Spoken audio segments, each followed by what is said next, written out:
have here a caller. Let me see who is this call. And hold on. Hello. Yes. How are you? Alaikum. Wa alaikum assalam. Wa alaikum assalam. So are you still live right now? I'm still live. People are hearing you, my friend. What do you want to say to us? Hey. Well, first I want to greet everyone with peace and blessings from Allah subhanahu wa ta'ala, our God, our creator. And I do want to say that I do bear witness there's no God other than Allah, and I bear witness that Muhammad, peace and blessings be upon him, is his final servant and seal of all prophets. Not sure how you witness. What do you mean by I witness? I bear witness. You know what that means? It means that I declare. And don't. So from the jump, let's not play games, okay? Well, I'm not playing. I'm asking you a question. Don't go aggressive. Right. Take it easy. Because the word in Arabic, what is the word witness in Arabic? The one it's used in the Shahada. That's La ilaha illallah. No. Before you say the ilaha illallah, what do you say? What do you mean? You say ashhadu, correct? Ashhadu an la ilaha illallah. Okay, what ashhadu mean? What ashhadu mean? That's look, see what you're trying to do already is you're trying to. My friend, I'm just asking you. Don't tell me what I'm trying. Why you are telling me I'm trying to do? You don't even know what I'm saying. Why you want to do? What the word ashhadu mean? Ashhadu mean doesn't mean I declare. It's mean I witness. And I asked you what do you mean I witness?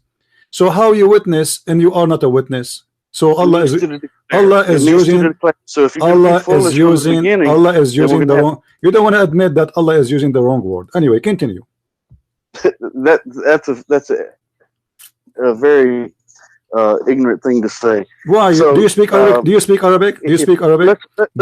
Do you speak Arabic? How I am ignorant? You are the one who do not know Arabic. So how you want to teach me Arabic? Ashhadu mean ashhadu. I mean I witness, and you are the one who said that. I witness, not declare. You are the one who said that. So how you witness, but you are not a witness? This is the game you play. See what it boils down to is you're trying to twist and turn things, and you know good and well. All right. It means that continue. I'm listening. After you witness, why you are witnessing for us that Allah is God and Muhammad is a prophet, and we know your name is a Muslim and you are a Muslim. What is the point of saying I witness there's no God but Allah? Do you know that? Is it true that Allah Himself? Is it true? Listen. Mujahid. Is it true that Allah Himself He converted to Islam and He said Shahada? That Allah converted to Islam? Yeah. That's a foolish thing to say. Really? What if I show it to you from the Quran? That's a foolish thing to say. Okay, read for me chapter 3, verse number 18. You read it to me. No, you read it. You are the Muslim. You told me where. I'm showing you. You read it. Chapter 3, verse number 18. It says Allah He said Shahada. Allah said Shahid Allahu anna ilaha illa huwa. How that happened? How Allah witnessed that there is no. Is this what it says in front of your eyes, my friend? It is in the front of your eyes. What kind of God? What kind of God He takes Shahada? You want to talk about issues? Your voice doesn't take Shahada. Okay, so read it. It says Shahid Allahu annahu la ilaha illallah illahu. My friend, do you see the word Shahida? You're ignorant. You don't know Arabic. That is your. Okay, listen. So don't discuss with me something you do not know. What do you? Okay, let us make it simple. I want you to prove to me that Islam is from the true God. Can we do that, Mujahid? Absolutely. Okay, go ahead. Absolutely. I'm listening. Okay, so let's go ahead and establish some ground rules, because I'm not going to play your games. You know, the games that you persistently play, where you try to twist and turn things, and you try to change the subject. You try to redirect. You use red herrings. You know, it's constant with you. You're very simple to figure out. You're very. Let us see how good you are. Let us see how good you are. As long as you know how simple I am to figure out, let us see how good you are. So go straight to the topic. Don't waste my time. How you can prove to me that Allah is the true God? Go ahead. I'm listening. Very simple. How? Very simple. How? It's a declaration of faith. For one, we believe in what we cannot see. Okay, and if you are incapable of doing that, then you're incapable of believing in the oxygen that you breathe. You cannot see the oxygen that you breathe, but you most certainly do breathe it. I don't know how smart you are. I'm asking you how to prove to me that Allah is a true God. You say to me to believe in the unseen. Well, we are not atheists, my friend. We believe in God when we don't see him. This is a stupid answer. I'm saying to you, answer me how you can prove to me that Allah is a true God and Muhammad is a true prophet. Don't tell me we believe in the unseen. All people who have religion, they believe in the unseen. This is not the question, this is not the topic. You are playing around. Speak straight as an adult. How you prove to me that Allah is a true God? What is your proof? What is your proof that he is not? Because he says stupid things. As an example, in the Quran, he says that the sperm of the women coming from the ribs. Brother, if you understood the scientific my friend, this is a scientific. Here we go. In the front of me. In the front of me. That you would realize, my friend, it's in the front of me. Chapter 86. Chapter 86, verse number 7. This is Quran. Allah, he says that women, she have a sperm. It's coming from her ribs. Have you ever heard of somebody saying such a thing? Absolutely. What absolutely? As a matter of fact, let me get something real quick, and I'm going to read it to you, okay. And then you'll have a full understanding. And this is from a doctor who's actually done research on this. And if you bear with me just 1 second, because I didn't anticipate going into this. No problem. The doctor, he said that women, she have a sperm coming from her ribs. Doctors, they say that. But what you do need to do is you do need to stay on your toes with me, because this tactic that you're using to trying to bounce around and go to different topics. My friend, go straight to the topic. Don't tell me you are the one. You see why you need to give me 15-minute speech? Why you need to give me the 15? Go straight to the topic. Show me the doctor who said that women, they have a sperm coming from their ribs. Go ahead. I'm listening. Bear with me 1 second, I'll tell you all about it. Bear with me 1 second. Let me get my reading glasses, because I don't see as well as I used to. All right. Bear with me 1 second. Maybe you need to pray to Jesus, because he make the blind see. Muhammad, he cannot make the blind see. I feel sorry for you. Jesus said of his own self he could do nothing. He came to do the will of the one. Yeah, this is the man. This is the man. This is the man. But the Quran says, I make the blind see. I heal the leper. I. So Jesus the man, he can do nothing of his own. We don't worship Jesus the man. We worship Jesus the Christ. He is the word of God, and the word of God can heal you. Is not the man. We don't worship a man. You are the one who follow a man and worship a man, and his name is Allah. No.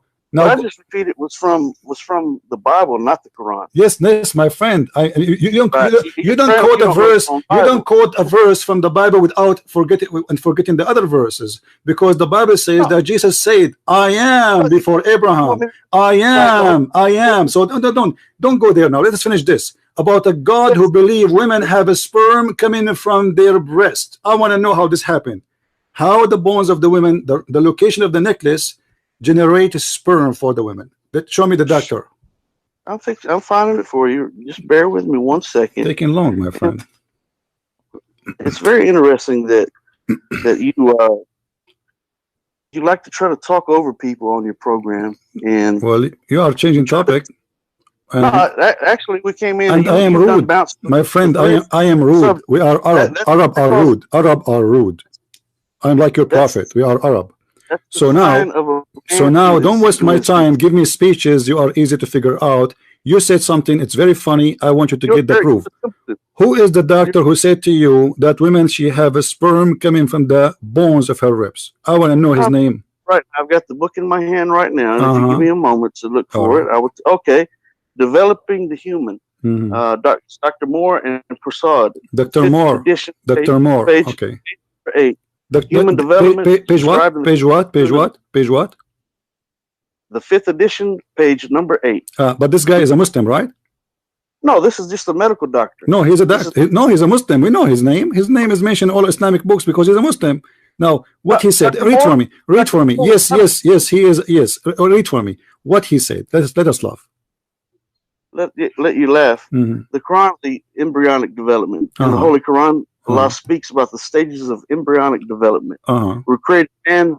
We created man from an extractive clay. Then we made him as a drop in a place of settlement, firmly fixed. Then we made the drop into alaka, which is a leech or suspended thing, or blood clot. Okay. And we made alaka into mukda. Okay. Stop.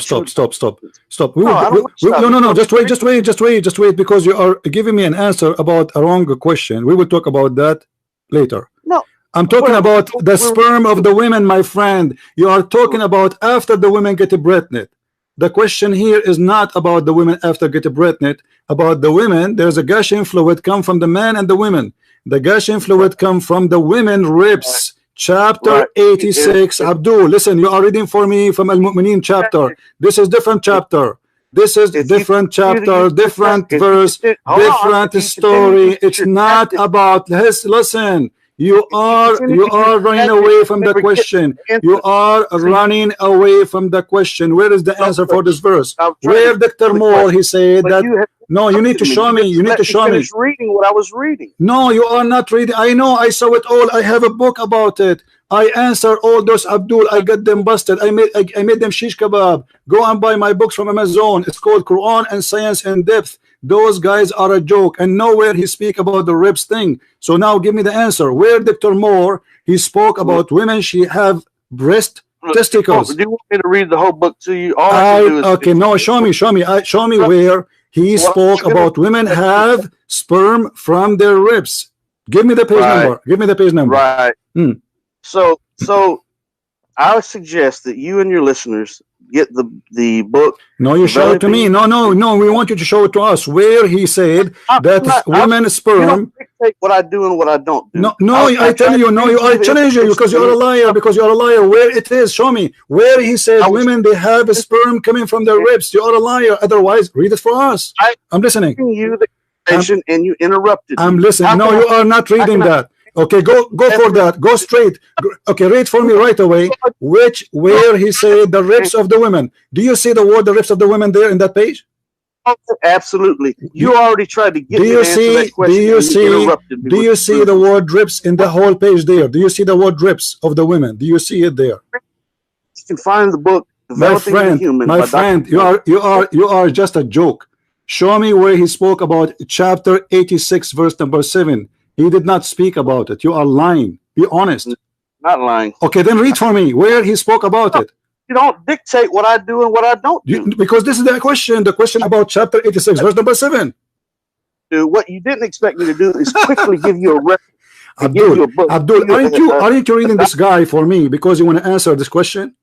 Is that the purpose, right? So I'm asking you about chapter 86, verse number 7. In that page you are reading from, he is not talking about the chapter 86 at all. You didn't let me finish reading what I was reading. Okay, show me where. Show me. Okay, I'm listening. Go ahead, guys. Listen carefully. Listen. You didn't want to get there, do you? So now let's move to another topic. Because we will not move. No, you will not move. I want you to read because even what you just said is a joke. I'm going to get you. You and Dr. Moore busted. Continue. The book Developing the Human by Dr. Moore and Prasad. Okay, so he is not a Muslim, by the way. You are a liar. And I suggest that you get the book Developing the Human, and you can read all about. No, why you don't read for us? No, you read for us. We want to laugh. It is comedy day. What? Read for us.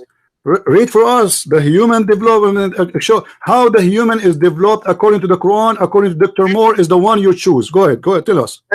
Your manners are lacking, and that's why you do need Islam. Isn't it you who choose the topic? Isn't it you who choose the topic? Finish it. Read for me with Dr. Moore. Read for me, Dr. Moore. Read for me, Dr. Moore, so we can laugh because this guy is a joke, and I will show you, and I will get you busted in front of everybody. Why you want to run? You are the one who opened the topic. We want to finish it. Continue reading. Nervous. In being nervous and being intimidated, you have made a fool out of yourself. You are the one who is intimidated. This is why you change the topic. You are the one who opened the topic. Finish it. Here I am right here. Immediately. So answer. So don't change the topic. So don't change the topic. Dr. Moore, read for us. Read for us. Dr. Moore, I want to laugh. I'm listening. Well, first 2 sentences you already interrupted me. Then you interrupted me again. You are not even answering. Where Dr. Moore he spoke about the ribs of the women giving sperm. You are supposed to quote for me Dr. Moore so he will answer about the chapter 86 verse number 7. What I was going to do until you interrupted me. So because of your rudeness and your lack of manners, you read it yourself. You were right. Okay, I will read for you. I will read it for you. Do you want me to open Dr. Moore for you so we can run? So we can run? How about you do that? How about you do that? Okay, hold on. Okay, please do. What you're not going to do is you're not going to dictate to me what I'm going to do. I will show in the screen what your guy he said so we can laugh. Yeah, let's do that, shall we? Yeah.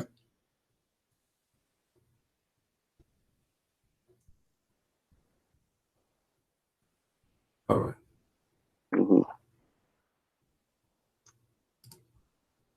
It's very interesting that you quickly try to go to what you did was you tried to go to the most complicated topic, which is science. Okay, you want to go to the most complicated topic, and why do you do that? Because you're intimidated. Because you know that the foolishness coming out of your mouth is let us see the foolishness. Let us see the foolishness of the man. Let us see. This is, guys. This is Dr. Moore. I want you to look with me in the screen and read with me what Dr. Moore he said, so we can laugh together. Yeah, and by the way, he's not a Muslim, by the way. We will see. We will see. Okay, hold on. Because if he is the Muslim, that means he's a liar. Because how come he find that this is coming from God, but yet he don't want to believe in that God? That means he's a scam. You just admitted that he is a scam. Because if somebody believe that this is the truth and this is coming from the true God, that means he is a scam. Now let us read together what he said. This guy, he never spoke about what you just read for us. This is a big fat lie. Let us read what he said. The staging of the human embryos, read with me, was not proposed until 1940 and etc. And then he continued. Let's see. The Quran chapter 23 verse number 12 to 16 indicate that there is a lag of a grab between two early stages of a growth. How does that compare with the modern science and knowledge? Recurrently says Dr. Moore, read carefully what he said. It will establish that there is a lag of delay in the development of the embryo during the implementation, whatever. The agreement between the lag of or gap in development mentioned in the Quran and slow rate of a change occurring during the second and third weeks. Amazing. 2 and second and third weeks. Read carefully. Then he says, finally, Dr. Moore conclude by saying the agreement that he has found the Quran statement may help to close the gap between the science and the religion which has existed before for so many years. How's that? Above evidence. Hold on. What you're doing is confirming the truth. Hold on. Keep reading. Because everything you're going to read actually the article it doesn't speak against the Quran. It confirms the Quran. Okay, let me show you. Let me ask you. He could not read nor write. My friend. Let us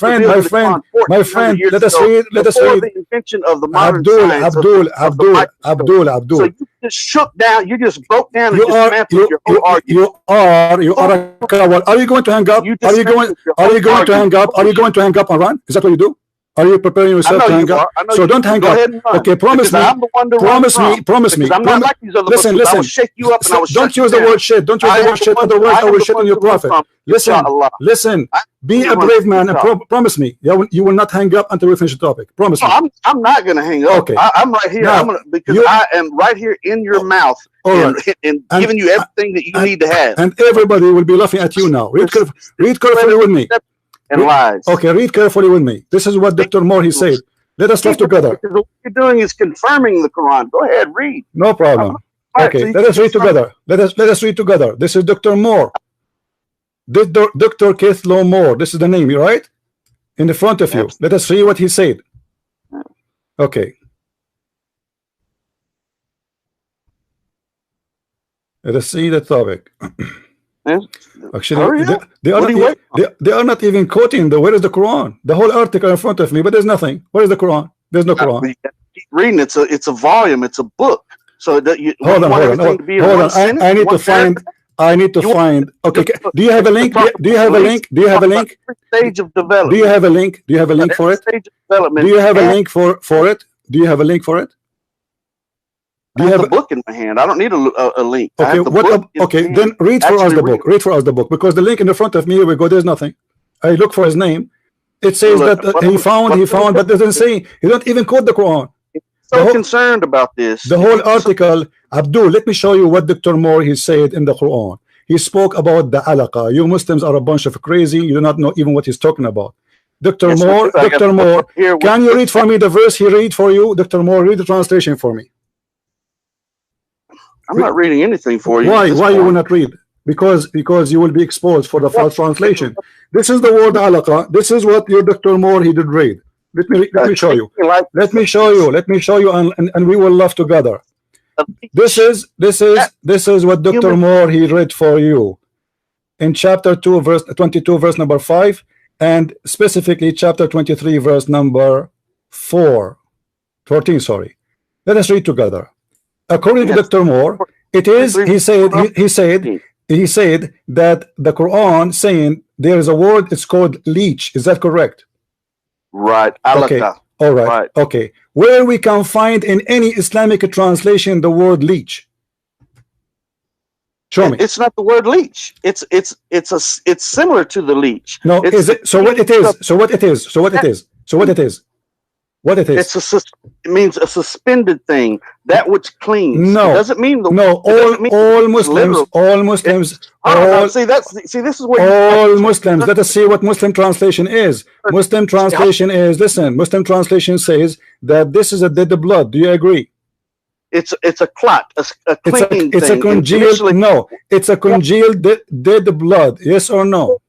Absolutely. Okay. Absolutely. So how the sperm became a congealed dead blood? But you have to read the book. It says clearly that it's impossible, my friend. What read the book? He says it is alaqa. He said it looked like a leech. The Quran doesn't say it looked like a leech. He did not say it's a dead blood there. The Quran said it's a dead blood. Now let me ask you, who understands the Quran better, Dr. Moore or Muhammad? Let me tell you something. I have the book in my hand right now, and it shows an actual picture of a leech, and right above that it shows the human embryo. And the human embryo in this picture is absolutely in the similar shape as the leech. In the Quran, it is not talking about the word leech or the thing. So what is the Quran talking about? What the Quran talking about? What is the word there is used? It says alaka, a clinging substance. That which clinging substance. Okay, let us see. Okay, let us see what your prophet he said. Do you think your prophet he know better or you? You've asked me a question again and you've interrupted me again. Do you think the prophet knows better than you? Because you know you're live and I'm shaking you up. And you want everybody will see in a second what your prophet said. Are you afraid to see what your prophet said?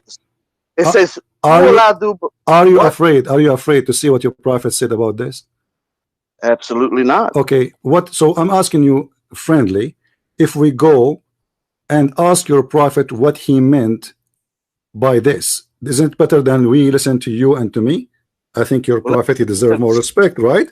And let me say something. The Prophet Muhammad, peace and blessings be upon him, he didn't mean anything by it. The one who meant something by it was Allah subhanahu wa ta'ala.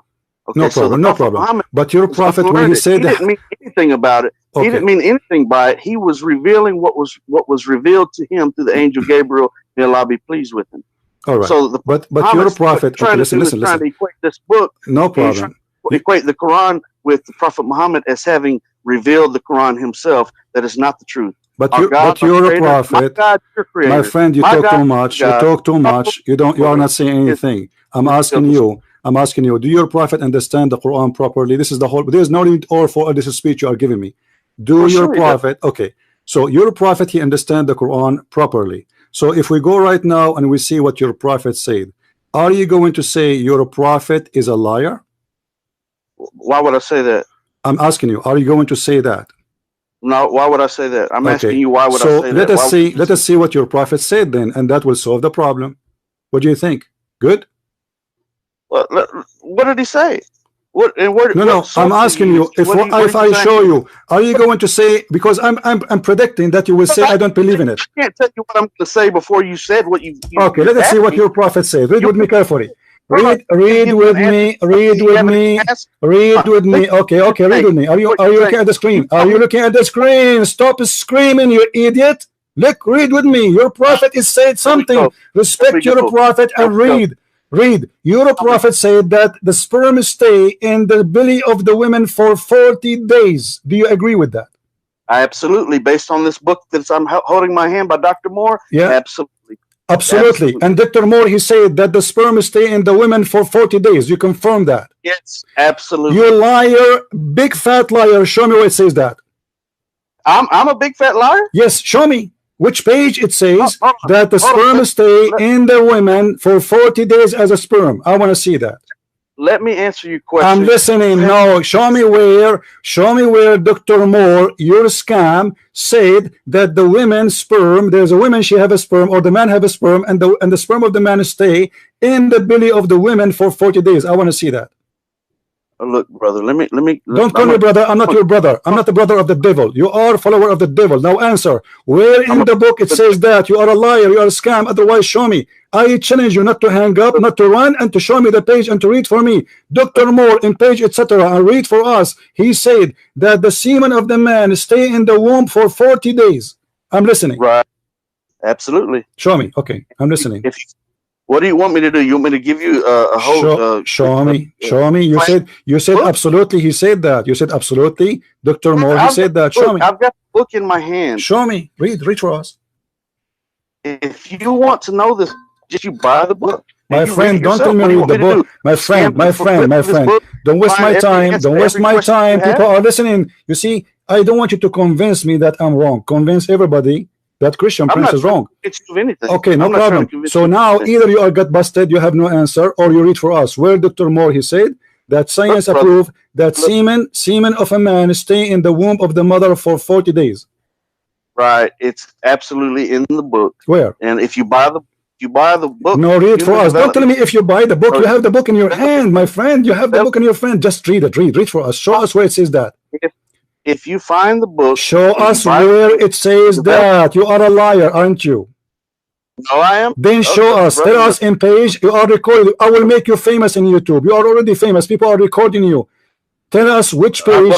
I'm not going to flip. You are a liar. You are a liar, and you admit otherwise. Show us which page. Which page in Dr. Moore he said that women, they have received the sperm of the man and it stayed there inside them in the womb for 40 days. You have the access to the internet right there at your fingertips. I don't see. I cannot find anything in that book. I cannot find it. You said you have it. You said you have it. I don't have it. You said you don't.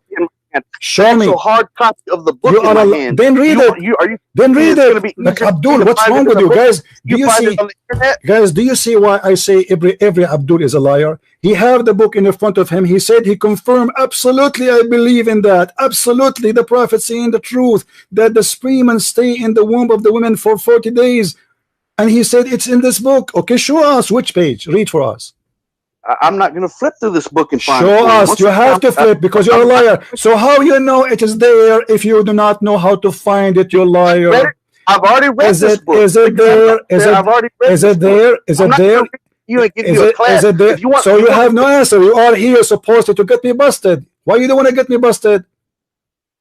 According to science, you idiot. Listen. I will put you in mute for a minute because you scream, you say nothing. According to science, semen cannot live more than 7 days maximum.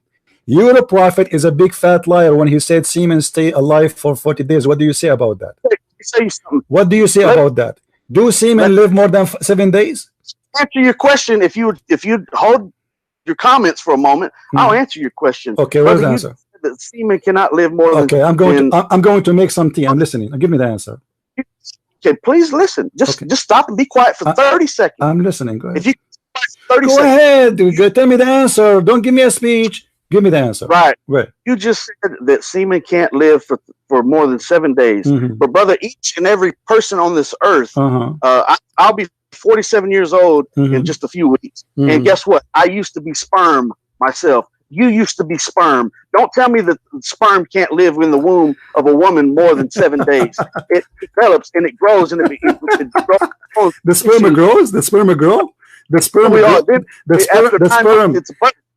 The sperm. My friend, the sperm grow. The sperm grow. Sperm is born or grow depending on the genes. What do you mean sperm grow? If your prophet saying the sperm stay as a sperm for 40 days. The sperm grow and live 40 days. Develops another. It begins to develop. No, it says it stays as a sperm for 40 days, and then after that, it became, for a similar period, a piece of a fish. And then you were once an embryo. You were once that sperm, and now you are. My friend, your prophet word is so clear. Your prophet words is so clear. He said the sperm stay gathered. Listen carefully. Let me read for you what your prophet said. This is your Muslim translation, and this is just a search from Google. It says the sperm inside the women can live up to 5 days. Do you see it? Do you see it? Your prophet said the sperm of the women gathered in the womb of the women for 40 days. How such a thing can happen? One thing is for certain is that the Quran has revealed these things for over 1,400 years ago. Which is stupid. And each and every one of which is stupid. Miracles have been confirmed. Confirmed by who? Confirmed. That's a lie. I just got you busted. I just got you busted. Don't tell me it's confirmed. I got you busted right now. Confirmed by who? I just got you busted. I confirm to you by science that this is the lie. This is science. This is a website of science. It says sperm live for 5 days. Your prophet said sperm gathered inside the women for 40 days. Answer. Right. Before it transfers into another stage of development. It is then still it is there for 40 days. Listen. First of all, sperm does not transform to anything. Only stupid believe in that. My friend, sperm does not transform. Listen. What is the egg of the women? What is the egg of the women? What is the egg of the women? Your prophet, he mentioned the sperm. The sperm will turn into a flesh, and he will be the sperm will be 40 days as a sperm. What is the egg? Right. So if you want me to answer you, what is the women egg? You have to give me time to do it. I'm asking you. I give you time. I know you're nervous. That's a good one. Who is the nervous here? Abdul, listen. I am so nervous. Seriously, I am really so nervous. Now answer. Okay, can you show me one Islamic book, including Dr. Moore, saying that a sperm stay inside the women for 40 days? Can you show me that, please? I'm very nervous. Your voice. He's actually the one that found this issue. Your voice is cutting. He's the one that developed this. No, it's not about develop here. It says. Read carefully, Abdul. Do you know how to read English? Do you know how to read? You see, you do not know how to read Arabic. I understand, but do you know how to read English? It says is gathered in the form of semen. So what is the form? Semen in the womb of your mother for 40 days. Do you see it? Well, is that Dr. Moore is the first doctor. Can you read for me what? Stop saying Dr. Moore. Stop saying Dr. Moore unless you read for me what Dr. Moore said about how many days sperm stay inside the women. Otherwise, shut up. After the development. There's no development yet. This is the first stage. Sperm stay as a sperm for 40 days. This is the first stage. I said after the development. What development? Abdul, potato, liar, coward. Don't hang up on me. I'm nervous now. I'm shaking. Answer. Right. It says it's gathered in the form of semen in the womb of your mother for 40 days. Can you show me one scientist in the world believe in such a garbage? Yes. Who? Dr. Moore, I've already show me. Then show me. Stop saying Dr. Moore. Read for us. Read for us, liar. You are a liar. Show me where Dr. Moore. Show me. Okay, just read for me. Which page Dr. Moore said the sperm stay inside the women for 40 days? Show me. Look, you know what? Sperm stayed inside the woman and began to develop from day one. This is not what the verse saying. This is not. First of all, Abdul, stupid. No, I don't understand what you are saying, because the sperm does not start develop, you idiot. It is the egg. It is the egg. It is the egg, you donkey. Listen, it is the egg who starts development. It's not the sperm. The sperm does not develop. The sperm activate the egg and deliver the DNA and die. Demolish. There's nothing next. Nothing next. The one who developed is the egg. Your prophet forget about the egg. So now, Abdul, son of Muta, listen, I don't have time for kids. Either you agree that you are a coward and Dr. Moore never said anything, even though he is a liar like you, or you read for us. Is that fair, guys? So I'm going to give you the mic. Be a man. Open the Quran. Tell us which page. Read for us that Dr. Moore said that the sperm of the women stay inside her, gathered inside the women for 40 days. Show me, or I will help you more. Show me where Dr. Moore he said that the sperm development, because you like to use this word, take 40 days. Show me. The mic is yours. I'm listening. Able to get this information. Listen, show me. Okay, I'm listening. If you get the book, the development. Don't tell me if you get the book. Are you a donkey or what? Are you a donkey? Don't stop telling me if you get the book. Show me. I do not have the book. And you are a liar. Open the book. Your book in your front of your hand. You were flipping the pages a second ago. Read for us which page it says that the sperm stay inside the women and took it 40 days to develop, as you said. I will go with you. You said develop. Even the hadith doesn't say that. I will go with you. Show me where it says that. I'm listening. Show you where it says what? The sperm took it 40 days to develop. Show me where it says that in Dr. Moore book. Brother, you're going to have to understand the don't call me brother, and I don't understand. No, don't waste my time. In order for you to... Let me mute you. Let me mute you. You are just a kid. Admit it. You are in the corner and you get busted. If you don't show us, people are. Do you see do you see the chat? The chat is boiling. People are laughing dying from laughing. So you better show us where. You better show us where. Can you show us where it says that, or you cannot? Be honest. Yes, I can. Okay, show us. The book, The Development by Dr. Moore. Show us. Show us. I'm listening. Show us which page and read for us. I'm going to shut up. I'm not looking it up for you. I'm not giving you the page. I'm giving you the book. You have to study the whole book and read the book to understand it. Guys, I'm not going to give you the page. I will give you the book because there is no such a thing. You're a liar. You are a liar. You are a liar. Just admit you are a liar, like a prophet. Listen. You're a prophet. You're a prophet. His specialty is lying. Is stupid. Don't be stupid like him, because he said many stupid things. As an example, I just showed you where he said that women, she have a sperm coming from her ribs. Does Dr. Moore say that women have a sperm? Have you ever heard of any donkey in the world agree that women have a sperm? Since when women have a sperm? You're acting like an elementary school child. Since when women have a sperm? Answer. Since when women have a sperm? Women don't have sperm. They have an egg. Why your Quran says though? Brother, you don't call me brother and answer. The Quran. This is the Quran in front of your eyes. Chapter 86, verse number 7. It is gushing fluid coming from the man and the women, and that will cause the baby. Do you agree? Right. Think there's no fluid within the woman? Of course there's fluid in the woman. And that will make the baby. And that will make the baby. And that will make the okay. And that fluid, according to the Quran. Thank you very much, guys. Guys, hold on.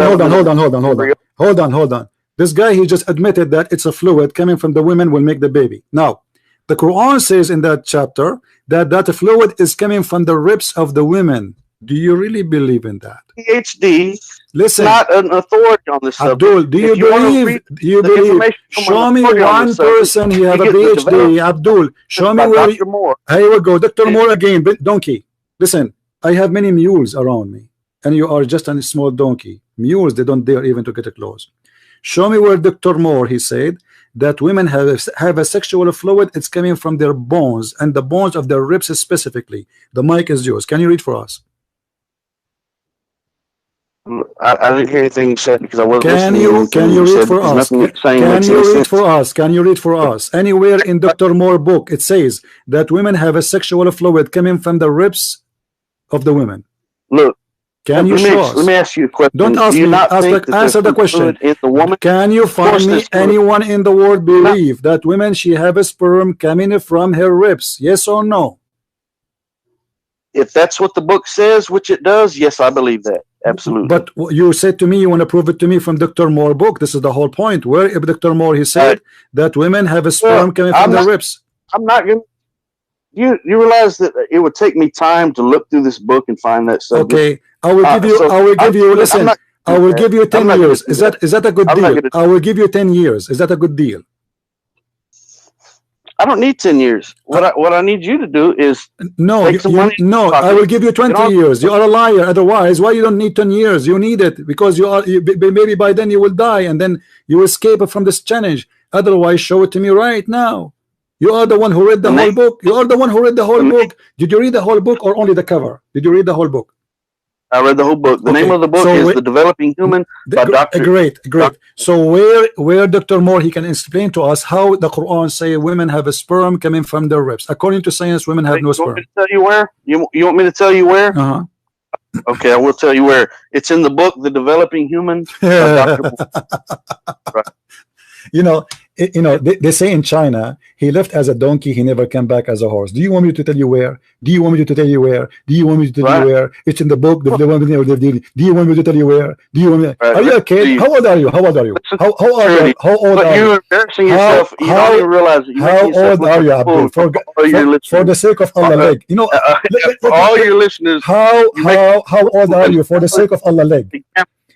Abdul, just to be honest, I want to be sure that you are not calling me Abdul. My name is Mujahid al-Islam. You are Abdul. You are a potato, and you are not a Mujahid. You are a potato. If you are a Mujahid, you will go and do jihad. I'm a Mujahid. I'm right here doing what I do. Where? Doing what? You cannot even read the page for us. You don't even dare to read the page for us. You are Abdul, and your prophet is our joke. We are making fun of him. He is a donkey. He is a liar, and you don't dare to answer.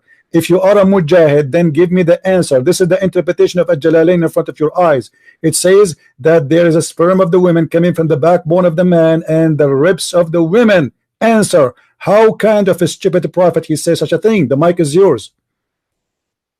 Okay, you want me to give you the page? It's one of the pages within the book, The Developing Human by Dr. Moore. It's going to be one of those pages. Okay, let me tell you something. Do you want me to give you a page? I have a book, all of it, exposing Dr. Moore and making him look like a joke because he's a joke. I did. There's nowhere in the book, his book, it says that women have a sperm coming from their ribs, and you are a liar. Otherwise, do you have his book? Okay, listen. What about? You don't even have the book. You was trying to look up information on the internet. I could find it. I could not find it. Listen. I could not find it, Abdul. You are a liar. Show it to me. Why you don't show it to me? You have read the book, but you're calling me a liar. No, and I have read the book. No, listen, let me tell you what I read. I read the website. It's called Quran Miracles, and I reviewed them. They are the one who is quoting Dr. Moore, and they are donkey like you. Now you cannot answer why the Quran says women have a sperm coming from her ribs. Now you're calling names like a child. I'm not calling names. Your prophet, he said you are a donkey. Let me show you that your prophet said every Muslim is a donkey. Let me show you. Hold on. I'm not calling names. You're a prophet. Yep. You're a prophet said. Okay, hold on. Let me show you. Hold on. You said I'm calling names, right? What if I show you a prophet saying that you are a donkey? You called me a liar. I haven't called you any names at all. You are a liar because here we go. Read with me carefully. Read with me, please. You're a prophet. He said, "Isn't it he who raises his head?" Hold on. Don't talk. I will mute you. Is it he who raised his head before the Imam, afraid that Allah may transform his head into the head of a donkey, or his figure is a figure of a donkey? Don't tell me, Mr. Mujahid, you never raised your head before the Imam, because this is impossible. Do you really believe that if somebody raised his head before the Imam finished the prayer, Allah will make him his head the head of a donkey? Yes or no? The mic is yours. That's a foolish thing to say. Do you say? Are you saying your prophet is foolish? No, that's not what I'm saying. I just said to you the hadith. The hadith says that. I'm reading the hadith. It's not my words. The prophet said, not me. Isn't it he who raises his head before the Imam, afraid that Allah may transform his head into a head of a donkey? Do you agree with that? Or a face of a donkey? Do you agree? Are you under the impression that we should take that literally? So what does that mean? Your prophet, what it's mean? Allah will make you in a figure of a donkey if it's not literally. Explain to us. You think that he truly meant so that? What he meant by saying donkey? What he meant? Why he did not say a rabbit? What he meant by a donkey? What does that mean? You're going to have to use a little bit of common sense. Okay, use your common sense. Let us say you are a president and you are saying to your followers, you are saying to your audience, if somebody raises his head before I finish my talk, Allah may transform his head into a figure. Do you see the word figure? A face of a donkey. What is the metaphorical of that? Do you think that we're supposed to take that literally? Don't tell me, do you think? I don't think anything. I'm asking you. You answer. What does that mean? What does that mean? I'm answering. Are you going to give me 30 seconds to answer? Then give me the answer. Don't tell me don't think. You keep, because you keep repeating. You keep repeating. Question. When you present it. Listen, I have to mute you. You talk too much like a woman in the delivery room. Don't tell me you think. Do you think he meant this? Do you think? Tell me what it's meant. Okay, I will give you the mic. Tell me what it's meant. Don't tell me. Don't repeat. Don't tell me I'm going to find you the answer in Dr. Moore book. Huh? Now answer what Muhammad he meant by saying, may Allah transform you, your head, into a figure of a donkey. The mic is yours. Okay. All right. You're going to give me 30 seconds to answer. I will give you 5 minutes. Go ahead. I'm listening. Okay. So think about this logically and with just a little bit of common sense. The Prophet, peace and blessings be upon him, wasn't suggesting that this is going to literally happen. That this is that Allah, knowing that we are faulty as humans, that we make mistakes as humans, that we're creatures of compulsion sometimes, where we do things and we don't realize that we're doing them, or you know, because we make mistakes or whatever the case might be. So the Prophet Muhammad, peace and blessings be upon him, was just trying to stress that you should not anticipate the movements of the Imam. Okay, so that means that we're to follow the Imam, let the Imam lead, and I actually am an Imam in my area, and to let the Imam lead the prayer, and you follow, and let him make the movement, and then you make the movement. Okay, it doesn't mean that Allah that knows us. So what the point of saying, aren't you afraid that Allah will make you a donkey? What does that mean then? He can say to you, don't raise your head. Is it a sin to raise your head before the Imam to the point Allah will make you a donkey? Okay, well, think about this. In this conversation, you've called me a donkey numerous times, and by doing so, you're acting. Okay, let me ask you. Let me ask you. If I show you a verse, from the Quran calling you a donkey, what you will do? Once again, you interrupted. You claim that you are. Everybody heard you. Everybody heard you saying that you are an Imam. Is that correct? Everybody heard you saying. Okay. Absolutely. Do you know? Do you speak Arabic? Do you speak Arabic? 30 seconds. Do you speak Arabic? Do you speak Arabic? I don't speak Arabic fluently to be an Imam. So how you know what an Imam means? Yes, I know. That means you will teach the people Islam and you will teach them Quran. How you can teach them Quran? You don't speak Arabic. I don't have to speak Arabic fluently. So what do you do? The Quran. What do you do? I recite in the Arabic language the verses of the Quran. Okay, so I don't have to be able to hold a conversation in Arabic. That's not a prerequisite. Okay. Hold on. In the Quran it says, in the Quran, Mr. Imam, as long as you are Imam, I want to learn from you. In the Quran it says the similarity of those who carry the Torah is the same as a donkey who carry books in the top of his head. Do you agree with that? What do you mean? The similarity of those who carry books the same as a donkey. Are you a person who carry a donkey, carry a book, or you are a donkey? Which mean? Where did you read that? Which mean a person who carry a book but he cannot read it, he is a donkey. This is what your prophet saying. Do you agree with this? The person that what? The one who carry a book, but he cannot read it, he's a donkey. Right, meaning the one who carries the book and does not read it is a donkey. Or he cannot read it. No, or he does not. He chooses not to. You understand what I'm telling you? Okay. And did you choose to read the? You have the blueprint. Okay. You refuse to follow. Okay, hold on. So you carry the Quran. Do you choose to read it or not to read it? I read it. How you can read it but you don't know Arabic? I do. This is a few verse you know. Okay, read for me this verse in front of you. Read this verse for me. Don't tell me Iqra. This is the only one you know. Bismillah ar-Rahman ar-Rahim. I know a bunch of them. What are you talking about? Okay, read for me this one then. Read for me this one. It's in front of you on the screen. It's in front of you on the screen. Read it for me. As long as you know how to read. Read it for me. It's in front of you on the screen. Do you want me to help you? You claim. I'm not looking. I'm on my cell phone. You can. I'm not even looking at the screen. Okay. You are an Imam. I'm on my cell phone. Okay. You are an Imam. No problem. Which verse in the Quran speak about Torah, carrying Torah, and you will be like a donkey if you carry it without reading it or knowing how to read it? Which verse? Which chapter?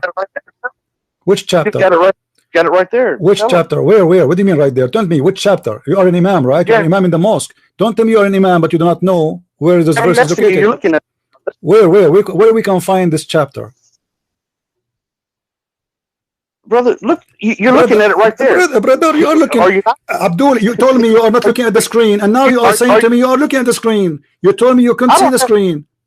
So read it for me. Okay, what chapter is that? What chapter is that? What? Okay, Abdul, as long as you are looking at me at the screen, this is what a chapter. This is what chapter. This is what chapter. What chapter I'm reading from? I don't have every verse and every reference memorized. You understand that? Okay. Nor is that a requirement. Okay. If I did have it, it'd be better. That'd be great. But no, I don't have that. I don't know. I can't tell you exactly where that's at. All right. And I don't feel ashamed. Okay. And I don't feel ashamed about that. There's no reason to be ashamed about that. So now, I'm sure I can. No problem. You're a prophet, he said. Your prophet, he said, we never send a messenger to any nation unless he speak the language of his people. Do you agree with that? I do. Okay. How Muhammad became your prophet if he is not from your nation and don't speak your tongue? What do you mean? He's for one, Muhammad, peace and blessings be upon him. My friend, I just ask you. I ask you. Listen. What do you mean? You told me. What do you mean? Okay. You said to me. What do you mean? 30 seconds to answer that. To answer what? To answer what? Do you understand the question? Do you understand? Okay. Do you understand the question first? Do you understand? You told me. What do you mean? Why you said to me? What do you mean? If you understand the question, I can't believe you don't understand it. That's why I'm asking you. Okay, I'm not asking you. So what is the meaning? So I don't know. What is the meaning? What is the meaning? I understand how you don't comprehend it. No problem. What is the meaning? What is the meaning? Tell us. What is the meaning? Very simple. Full 30 seconds. That's all I need. No problem. Go ahead. A full 30. Okay. So the Prophet Muhammad, peace and blessings be upon him, came during what's called the period of Jahiliyyah. The age of ignorance. Well, guess what? This period of Jahiliyyah happened amongst peoples of all of the prophets, the 124,000 that have come to this earth, which is the Hadith. How you know? Okay, how you know there are 124,000? Where do you get this number from? Once again, you didn't give me a full 30 seconds. But you give me a number. They are scary. 124,000 prophets.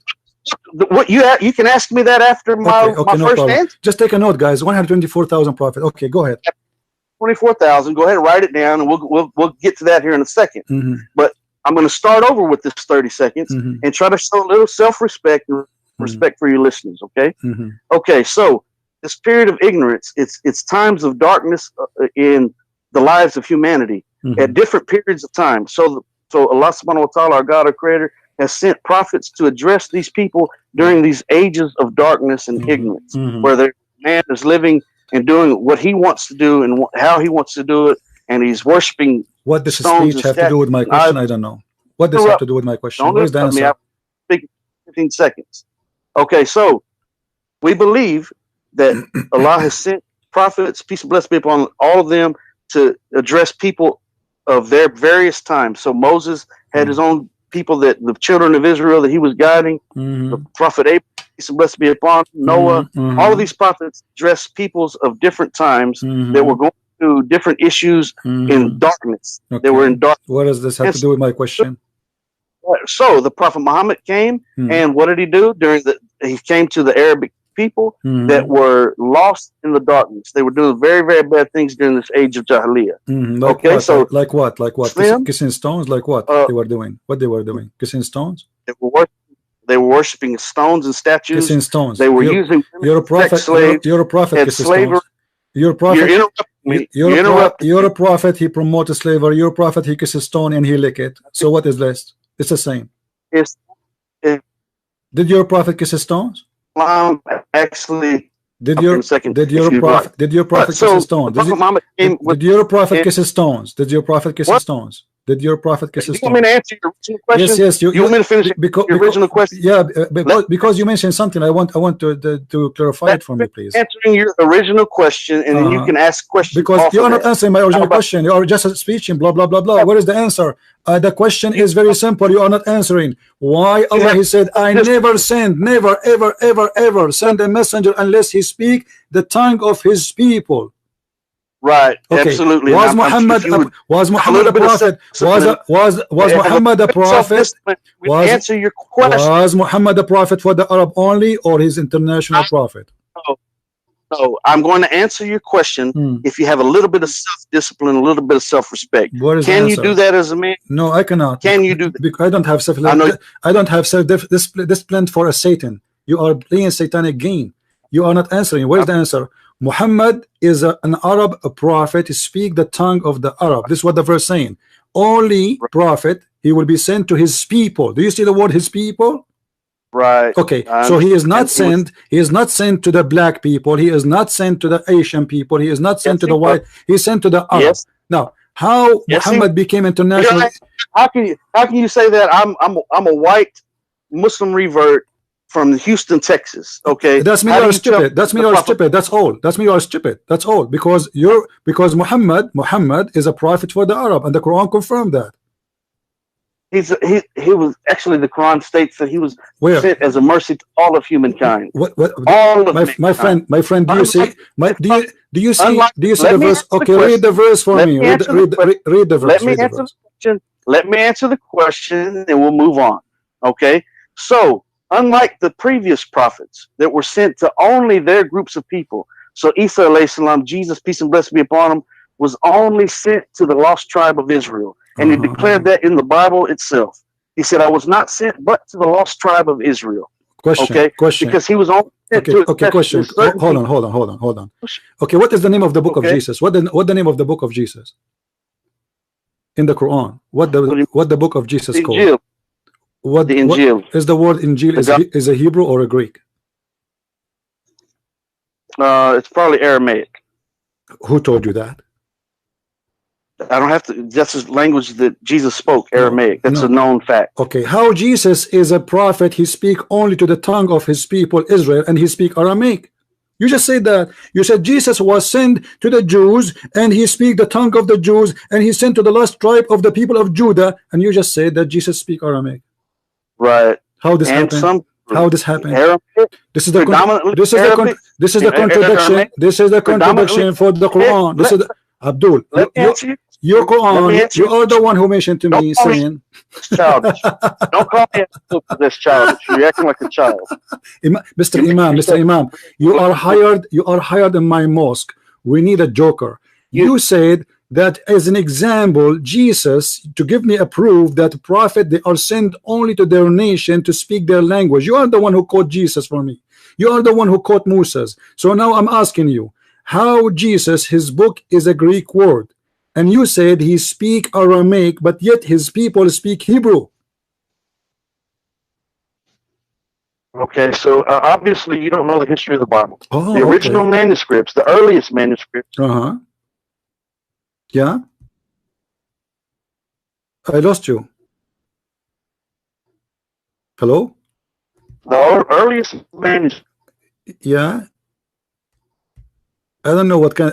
Are you stealing the internet from your neighbor? This is why your internet is so weak? Because Muslims, they do that always. It's halal. I don't hear you. Are you there? What happened to this guy? I can't hear you. Your voice is gone. I don't hear you. If you have many applications, close them. If you have many applications, close them, please. We don't hear you. Well, I'm still here. All right, start again. So you said I don't have the history of the manuscript of the Bible. You said that. Right. Okay. What? Continue, please. I'm listening. What you want to say? So let's go ahead and calm down a little bit, shall we? No problem. I'm listening. So what? I don't understand. I don't understand the history of the Bible. What does that mean? What does that mean? I don't understand the history of the Bible. Yeah. Okay. What does that mean? So the original manuscripts of primarily the New Testament are written in Greek, right? But known fact, it's a fact of Christendom, of Christian scholars themselves, that Jesus actually spoke Aramaic. And he spoke some Hebrew because he was around Jews of that time. He spoke primarily Aramaic. Aramaic, and he spoke some Hebrew. But the scriptures themselves didn't come along and didn't develop until many years after Jesus. So why your God, he is adopting the names which is made by the Greek, not the name which is gave. What is the name of the book Allah he gave to Muhammad, to Isa? He gave him Injil. He gave him the Injil, the gospel. But the Injil is a Greek word. It's not a Greek word. It is a Greek word. Aramaic word. Okay, let us say it's Aramaic for the sake of argument. The verse in the front of you, it says that, and you are the one who told me that Isa was sent to the Jews speaking their language. Correct? Right. Is the language of the Jews according to Islam is Aramaic or Hebrew? Aramaic and Hebrew. Islam teach that? Where you can show me that? Can you show me? Islam doesn't have to teach that. No, it says because it's in the front of me. It says that it says we sent not a messenger except to teach in the language of his own people. Right. Right. Okay. His own people spoke Aramaic and Hebrew. All right. So it's common sense. All right. But the name of the gospel is in a Greek. It's not even Hebrew. It's not even Aramaic. That's not in the Greek. The Injil is going to be in Arabic and Aramaic. Aramaic is the sister language of Arabic. My friend, Injil is not an Arabic. A Greek word. It is a Greek word. No, it is not. Are you sure? Actually, no, it is not. Where do you get this from? Where did you get it from? It's just simply not. You can search any dictionary in a second. Search it. Get the searching. The Injil is not. What Dr. Moore he said to you about the word Injil? Dr. Moore, did he say anything about the word Injil? Where do you get this from? Are you going to just be silly? People are laughing at you. People are laughing at you. Now let us go back to the topic. You're a prophet. Let's go back to the topic. Because the word Injil is not a Greek word. No, it is. You're a prophet. He is saying that only messengers sent to their own people. Now, the question is, you're a prophet. Are you from the Arab? Are you from the Arab? It says, do you see that Quran in front of you? It says his own people. His own people. So Muhammad, he was sent to his own people. Was not sent to you. He was sent as a mercy to all of mankind. What the mercy? He said, the mercy of mankind he have is his sword. No, he didn't. Really? The word sword is not revealed anywhere in the Quran. Oops. I don't know where the word sword. The Quran does not have the word sword in it. I don't know where you get this from. Really? Okay. This is in the Hadith. Right, it says absolutely. That. In the Hadith it says. But what I just said is it's not in the Quran. Where? Okay. What is the word sword is not in the Quran. People like to try to say that the word sword, Islam is spread by the sword. Islam, the word sword is not in the Quran. Okay. So in regards to answering your question, let me answer your question. And I'm going to try to break it down and make it simple for the layman. Okay. So Prophet Muhammad was sent to the Arabs. Why? Because the Arabs at that time were very big linguistically, meaning they were doing a lot of poetry. They were very, very well known for their poetry. And so what happened? Allah subhanahu wa ta'ala, let me give you two references. Moses, in the time of Moses, magic was big. Magic was big. That's in the amazing. time of Jesus, peace and blessings be upon him, medicine was big. What is the medicine in the time of Jesus? No, hold on. What is the time? No, don't. What is the medicine in the time of Jesus? No, don't jump. What was the medicine? What was... I'm going to get you busted. What is the medicine was practiced in the time of Jesus to make it unique? What is that? I don't know. I didn't understand what you just said. What you're trying to do is because you said medicine in the time of Jesus was developed or whatever. Right. What is that? Where you get from? It was very prominent. Where? Who said that? And the Romans adopted the Greek medicine. Okay, it was very prominent. Muhammad. So let me explain. Listen. Let me give you an answer. Did Jesus use medicine? Did Jesus use medicine in his miracles? Did he use medicine? Let me explain. Did Jesus use medicine in his miracles? Did he use medicine, or it was a miracle? I didn't say anything about that. What you did, why you are comparing what Jesus did with medicine then? Why you are comparing, Abdul? Why you are comparing medicine with the miracles of Jesus if Jesus never gave medicine? I didn't say that he gave medicine. So why you are comparing him with medicine? Why? If you be quiet, have a little bit of self-discipline. What the medicine have to do with Jesus? Jesus never gave medicine. I'll explain it to you if you be quiet. Can you do that just for a few seconds? Okay. In the time of Moses, magic was big. So our God, our Creator, Allah subhanahu wa ta'ala, gave the miracle of allowing the staff of Moses to turn into a snake and swallow up the other snakes, and to part the Red Sea, and to strike the rock, and water gush forth. That was his miracles to address the people of that time that were real big on magic. Now Jesus, medicine was real big during that time, the time of Jesus. It was very prominent. Romans were adopting the Greek medicines, and it was very prominent at that time. What did Allah do? He gave Jesus, peace and blessing be upon him, the gift of healing to override and to outdo the man-made stature and man-made claims of greatness. The workings of Allah through Jesus and through Moses outdid the magic and the medicine of their time. In the days of Prophet Muhammad, linguistically, through the poetry, it was very fluent and very well known. The Arabs were very well known for their linguistics. And what did Allah do? He revealed the beauty of the Quran that has been unmatched for over 1,400 years, never been altered or changed in any way, and outdone, and actually set the criteria for the Arabic language. Wow! All the criteria for the Arabic language now comes from the Quran.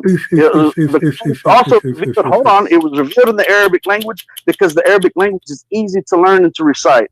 So a man from Houston, Texas, that is white as can be, that did not grow up in the Middle East, can learn to recite the Quran in Arabic. But you did not learn Arabic. You are lying to yourself. You did not learn Arabic, and Arabic is very hard to learn. You are a liar. It's not easy. Is Arabic easy to learn? Is Arabic easy? Is Arabic easy? You say it. Everybody say it. Everybody heard you saying Arabic is easy to learn. Listen. Let me get you busted, guys. Hold on. Shut up, idiot. He said that Jesus in his time, medicine was very popular, so God, he gave him miracle of medicine, but Jesus did not use medicine. And there is no medicine in the world can make somebody resurrect people from death. And there is no medicine in the world can put some mud in the eye of somebody and give him eyes again. What does this have to do with medicine? The Arabic Quran, which the Muslims, they are so proud about, and this guy, he is a stupid idiot. It says in the Quran itself that the Arab, they make fun of the Quran. They were not astonished with it. Read with me what the Arab they say to him. They said, "In hada illa asatir al-awwalin." They did not believe in it, and they laugh at the Quran. إذ تتلى عليهم آياتنا قالوا قد سمعنا ولو نشاء لقلنا مثل هذا. If we want, we can say the same. Read carefully, guys. Chapter 8, verse number 31. It says, "We heard this, and it's easy. We can make the same. We can say the same." This is the story in there is the same as the ancient story, fairy tale stories. Do you see it? They said to him in his time, "What a big deal about this? You know, we can say the same." So the Arab, they were not impressed with the Quran, and they were laughing at the Quran, accusing Muhammad of copying of fairy tale stories of people before him. Now I'm going to give the mic to Mr. Abdul, and I will ask you a silly question. If Muhammad brought a Quran, nobody can make like it. So what is the satanic verses which Muhammad he received? The mic is yours. There's no need to talk about the satanic verses. Yes, Muhammad he received satanic verses, and you said nobody can have Quran like Quran. What you're trying to do, because you have no ground to stand on, is you're trying to bounce around from any topic that you can. No, we are not. You are the one who say, I ask you about Muhammad being the prophet of the Arab, and the Quran confirm that there is no prophet sent except to speak in the language of his people, because he is from the people. Bilisani qawmi. So there's two conditions. He has to be from the people and speaking to the people.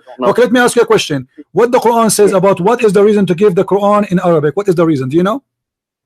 Yes, in order to preserve the original words of Allah subhanahu wa ta'ala. No, that's a lie. Which verse is saying, which verse is saying to preserve the word of Allah? Where it says that? Which verse? It says it in the Quran that Allah. Where? You are an imam. You just quote for me you just quoted for me a verse in the Quran. Can you tell me where we can find it? You can find it. Where? Tell me where. You just quoted for me Quran. Don't play games. Right. Where it says, I sent it the Quran, so it's going to be preserved. Preserve the Quran until the day of judgment. This is not what you said. This is not what you said, kid. This is not what you said. You said that Allah He sent the Quran in order to preserve the Quran. Which verse says that? I said that He promised to preserve the Quran until the day of judgment. Okay, so now the question about the Arabic. Focus with me, please. The Quran was sent in Arabic. Right, because it's easy to learn. Is that what the Quran says? Because it's easy to learn. That's why. Yes. I never heard of any human being says Arabic is easy to learn. I am an Arab guy.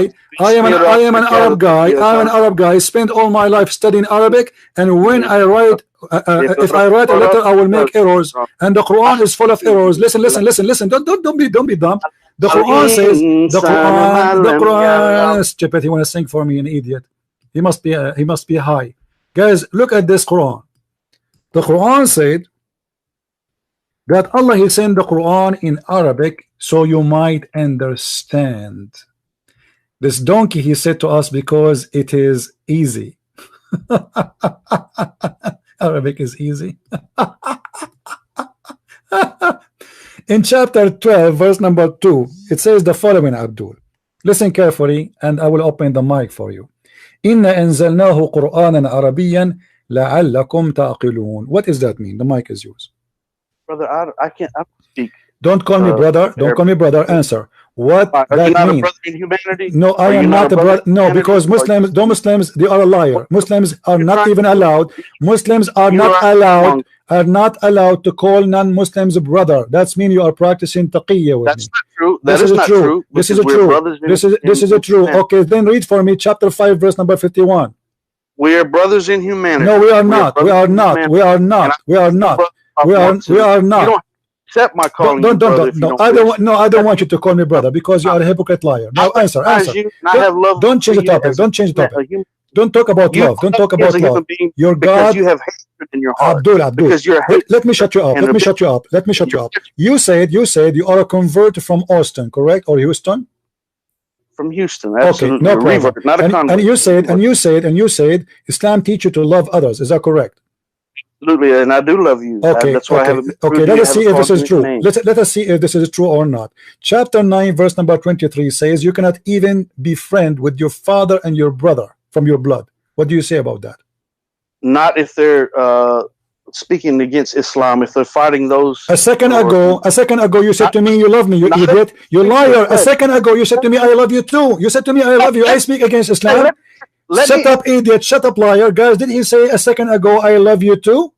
Now I said to him the Quran says it teaches you to hate your family and you cannot be friends with them. He said, if they are speaking against Islam, yeah, you know, but I am speaking against Islam, and a second ago you said to me you love me. I didn't say that anyone. So why you cannot love your father and your brother in Islam? Well, sure you love your father and your brother. No, you cannot. And it doesn't mean that if they're not Muslim, not to love your father and your brother. You cannot. My father is a Christian. I still love my father. You cannot. Okay, read for me the verse. Okay, I challenge you to read the verse. Chapter 9, verse number 23. Go ahead. You read it. I don't have. I did read it for you. I did read it for you. I did. I just did. So your understanding is my friend, not my understanding. Do you want me to show you the interpretation of the verse by the scholars? Do you want me to show you? Abdul, let me get you busted. Let me get you busted. Let me tell you something. My father is a Christian. Don't tell me something. Don't tell me something. Answer. Don't tell me something. My father is a Christian. Your father is ashamed of you. Now answer. The Quran says you cannot. This is the interpretation of Al-Jalalain. Do you see it? This is Al-Jalalain, Abdul. Do you see what Al-Jalalain is saying? Do you see Al-Jalalain? Do you see Al-Jalalain? Stupid. Do you see it? You cannot choose them as a friend for you. Who? Your brother and your father. For they chosen not to believe, over believe. So shut up, stop lying to yourself. This is Tafsir Al-Jalalain. Do you have a comment? If we were in face to face as men, I doubt very seriously that you would tell me to shut up like that. Why? What you will beat me? You will beat me? What you would do? What you would do? You will beat me? What does that mean? I wouldn't beat you, but I'm assured that. Okay, then I say to you, shut up. Then shut up. Otherwise, make a threat if you are a man. Make a threat if you are a man. Make a threat. Make a threat if you are a man. Listen, you are a potato. If you are a man, make a threat to me. What does that mean? If I am in front of you, you will not dare to say to me, shut up. Who are you? What I'm telling you is that if you are a potato, are you going to kill me? Are you going to kill me for saying to you, you are a false believer? Is that what you will do? I don't believe that you're the type of man that would look me in the face and tell me to shut up. I will not look you in the face. I will look you in the ass. This is your level. Now answer. This is the interpretation. This is the interpretation of your prophet, and this is the interpretation of the Quran. You cannot take your friends. You cannot take your friends from your father and your brother. Why? Why you lie to me? You says Islam teaching you to love. Right. Absolutely. Absolutely. We love everyone. Why not? You are a liar. You cannot take your father as a friend. Why you are lying? My father is my friend. He's my best friend. Abdul, I'm quoting you for Quran, chapter 9, verse number 23, and this is the interpretation made by Muslims. Right, but you have to read the verses before my and friend, the verse after. I can, no problem. Go ahead and read 10 verses before and read 20 verses after. And this is the interpretation of the verse in the front of you will not change anything, because interpretation for the verse is interpretation for the verse. I'm not giving you my own. It's talking about those who are oppressing the Muslims at that time. Abdul, so no. Listen. Okay, listen. No, you listen. Listen. You are a liar. Show me where it says. Show me where it says in the interpretation. Those are oppressing the Muslims. Can you show it to me? All right, those who are oppressing the Muslims. If you don't have an understanding about that, then you need to read a little bit more. You need to learn, open your mind, and learn how to study. It's talking about those who what about chapter 5, verse number 14? What about chapter 5, verse number 14? What about chapter 5, verse number 14, where Allah, He said, they will spread hate. Allah will spread hate between the Christians. What do you say about that? Allah will target your father. Allah will target your father, your family, and He will spread hate between them. Chapter 5, verse 14. Can you read for us? You read it. I don't have the Quran. What's wrong with you? You keep saying to me you read it. You are an imam of a mosque, but you do not know a verse. I'm not. What do you want me to do? Remember every verse? You are watching YouTube. You are watching YouTube, aren't you? No, I'm not. I'm sitting here with the phone in my lap. I'm not on the internet at all. Okay. All right. Okay. All right. In chapter 5, verse number 14, Allah, He says that He is going to spread hate and enmity between the Christians. What do you say to Allah? Allah knows best. It's Allah's wisdom. He knows what He's talking. What is the wisdom? Okay, I want to learn from you. What is the wisdom? What is the wisdom to spread hate? What is the wisdom to spread hate? What is the wisdom, Abdul? What is the wisdom to spread hate between the Christians? What is the wisdom? Why do you keep calling me Abdul? Because you are Abdul, aren't you? Aren't you the Abdullah? I am Abdullah. So you are Abdul. Now continue. What is the wisdom? What is the wisdom? What is the wisdom to spread hate? What is the wisdom to spread hate? Abdul, what is the wisdom to spread hate? I'm asking you, I insist. You could not give me a quote from Dr. Moore. Can you find me the answer of Dr. Moore about Allah and the wisdom of Allah and the science of Allah to spread hate in earth? What is the wisdom of that?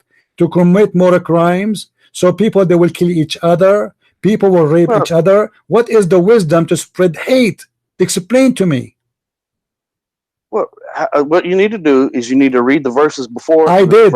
No problem. Go ahead. Read 10 verses before and 10 verses after. I challenge you. Well, go ahead. Read it. You've got the Quran. It's in the front of me. It's in front of me. It doesn't say anything. Allah, He hated the Christians. That's all. Read it. Read it. What? It say I did. So I did. All people of the book, there has come to you our messenger revealing to you much as that you used to hide in the book and passing over, etc., etc. And then the verse before it says, from those who too call themselves Christians, we took a covenant, and they forget a good part of the message that we sent to them. So we string them with hate, enmity, and hatred between one to each other. What is that? Why you lie to me? You say Islam order you to love the Christians. If Allah, He spread hate between them. It's not saying hate between the Muslims and the Christians. It's hatred between who? The Christians. So guys, your context. Guys, the good God Allah, He have a target and a mission to spread hate between the Christians. And what that will do, is that a good thing to spread hate between the Christians? Do you like Allah to spread hate between your brother and your father, who they are Christians? Is that what you are saying to me?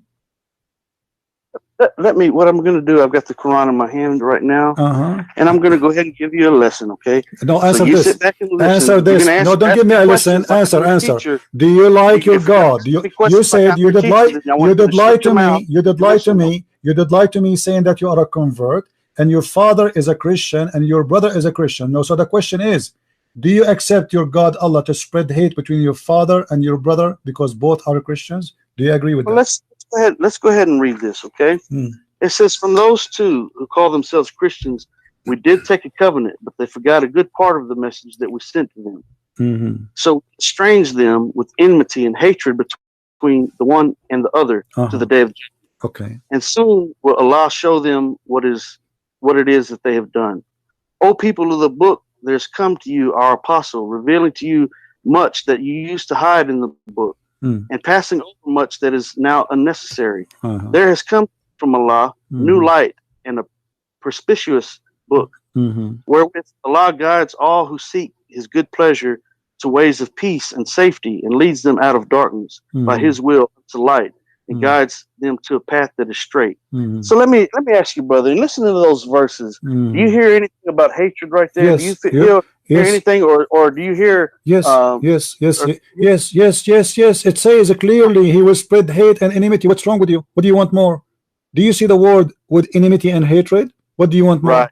Okay. Okay. Do you agree? Do you agree? I want a clear answer from you, please. Let us not play games. Do you accept your God to spread hate between your father and your brother and your family and your mother because they are Christian? Do you accept that? No, that's not what it means. So what it means? What it means? It says that. It says from now until judgment day. From now, it says. Does it say from now until judgment day? It says until judgment day. So whoever a Christian until judgment day, Allah will spread hate between them.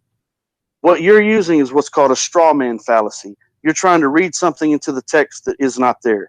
Your limited understanding, your inability to understand. Okay, hold on. Okay, let us do this. My friend, let us do this. What about we go and read the interpretation? What do you think? How about we do that? Okay, which interpretation you want? Anyone you want. It doesn't matter. Okay, let's go. Chapter 5, verse number 14. And we will see all of those who they are in English, and we will see them all the one in English, no problem, just to be fair. All right, here we go. Yeah, do that. Okay. Tafsir al-Jalalain. Look with me carefully in the screen, please. Tafsir al-Jalalain. And with those who say we are Christians, this is semantically connected to what follow. We made covenant as we did with the children of Israel and the Jews, and they have forgotten a portion of that where they reminded of the gospel, or in the gospel, pertaining to faith and other matters, and they broke the covenant. Sorry. So we have steered up.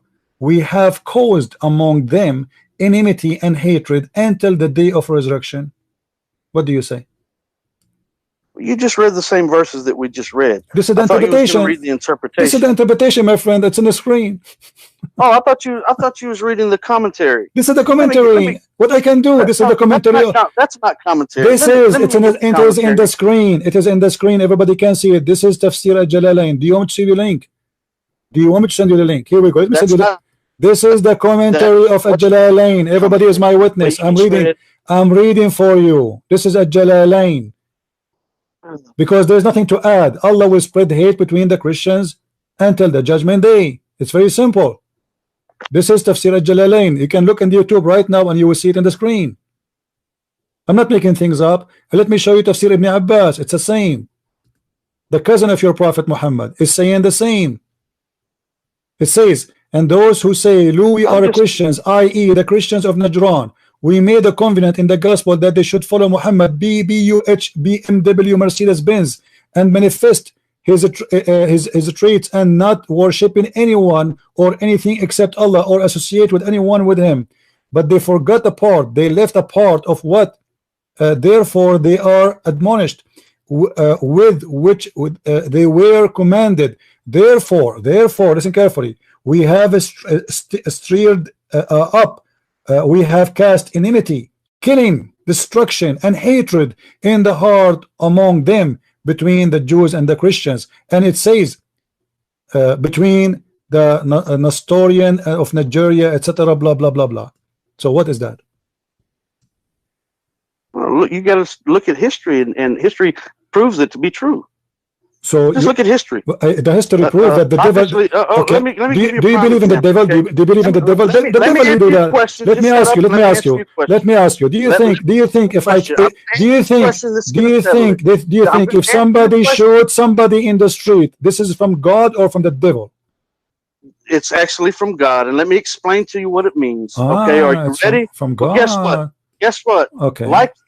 Like you, Hitler was a Christian, right? No, he was not. No, he was not. He was beloved by Muslims. That's a lie. That's a lie. Hitler, he made fun of the Christians. Hitler, he killed the Christians, and the Muslims, they fought in the army of Hitler. The Muslims, they fought in the army of Hitler. The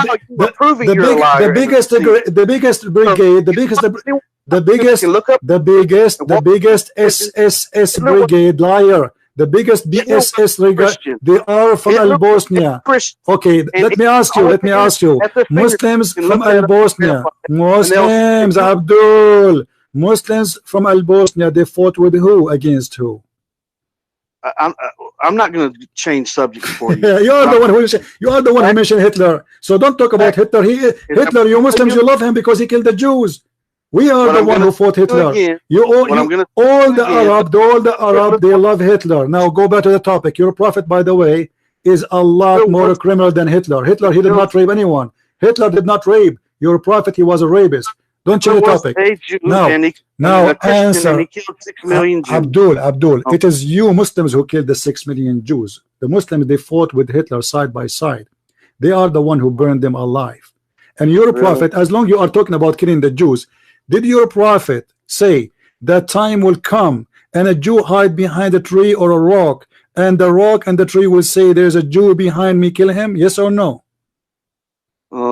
Apparently that happened because 6 million Jews were killed. So this is your prophet order. This is your God order. Are you agreeing that Allah is the devil? A second ago you were accusing me to be Hitler, but now we found that Hitler, he was the rock and the tree of Allah, and he was calling the Muslim to kill the Jews. Apparently you don't understand your inability to comprehend. My friend, answer. Is it why Allah saying that you should kill every Jew in this earth? I thought you love the Jews. Do you love the Jews or you hate the Jews? Answer, please. Mujahid. Do you love the Jews or you hate them? Do you love Hitler as a Christian? Okay, so now you are saying, okay guys, be my witness. This guy is saying that Allah, he made Hitler, he is a Christian. Hate the Jews and kill them. Do you say that? Are you saying that? That's what they did. He didn't make them do anything. Man has the freedom of choice. No. He said no. The verse says, Abdul, shut up, son of a mutah. It says we string them. Who is the one saying we? Allah. So don't fool yourself, and you are the one who said obviously Allah, he made them say do that. So you are saying Allah is Hitler is the servant of Allah. Now as long you admitted that Hitler is serving Allah, how that Allah is a good God? By killing and making war. Second war is the worst war in the history of humanity. People killing each other, and you just admitted that this war happened because Allah, he stringed the hatred between the people. The mic is yours. Not say anything you just said. You said that. Everybody, it's recorded. People, they will hear it. It's recorded. It is recorded. It is recorded, liar. People, they can just go a few seconds back and they can hear you. You are the one saying, obviously, it happened. Allah, he made that happen. So Hitler, he killed the Jews. Okay, who is the? Okay, hold on. Let me get you busted. Let me get you. Shut up. Let me get you busted right now, right here. Your prophet said that a human being, he have no control of his deeds, and what Allah wrote for him is going to take over. So Hitler, he did what Allah planned for him. And let me show everybody how stupid you are, who you claim that you converted to Islam, but you are just an idiot. Guys, read carefully with me. If we ask this guy, the sin of Adam, did Adam do his sin willingly or he have no choice? The mic is yours. Look, I'm going to take 30 seconds to answer the question myself. Okay, Adam, did he do his sin willingly or it was unwillingly? Let me tell you something. Allah has given man the freedom of choice. This is another question. I want a specific answer. I want a specific answer. Adam, did he commit his sin willingly or not? Listen, I'm giving you a specific answer. No, you are not. You are not. Adam, did he commit his sin willingly or not? I'm going to answer you. Okay, I'm going to answer your question about Adam. All right. And you need to give me 30 seconds to do so. Okay. Okay, so shut your mouth and give me 30 seconds.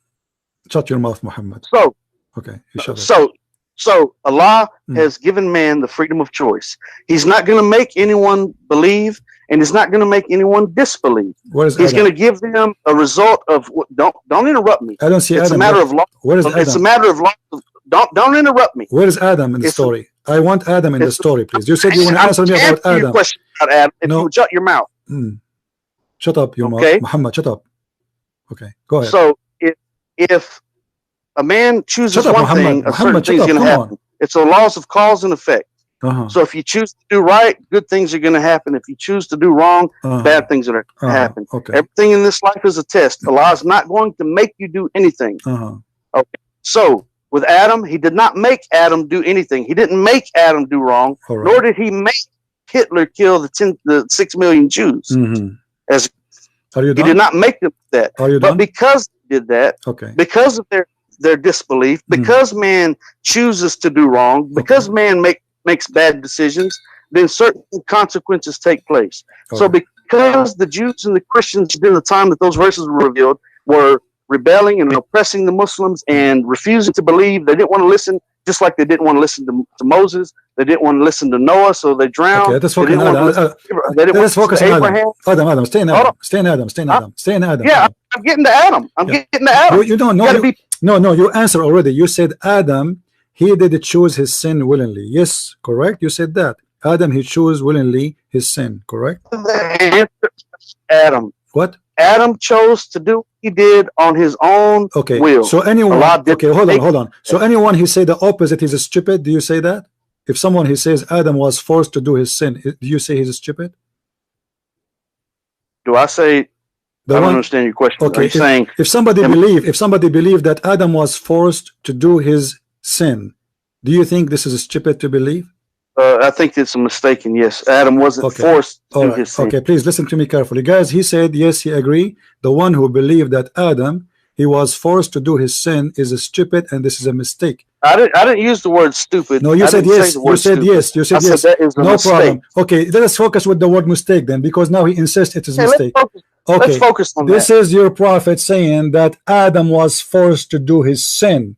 So and where does it say that? It says that in the front of your eyes. Let us show you.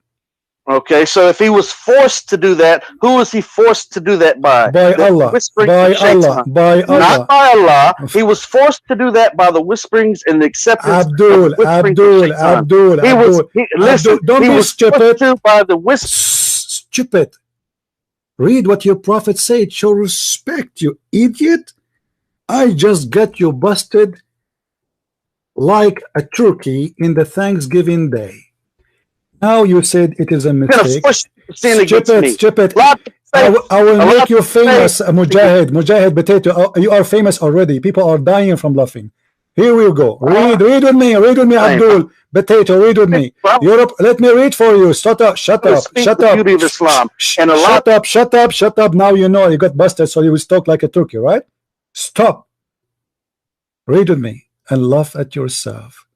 This is your prophet reporting a debate between Adam and Musa. I want my son. Shut up, you idiot son of Muta. Stop talking. You think you are going to over or intimidate us by high voice? You just admitted that your prophet is a stupid and everybody heard you. You said this is a mistake. Stupid belief. Read with me carefully. You are muted, by the way. You are talking to yourself now like a donkey, and because you are.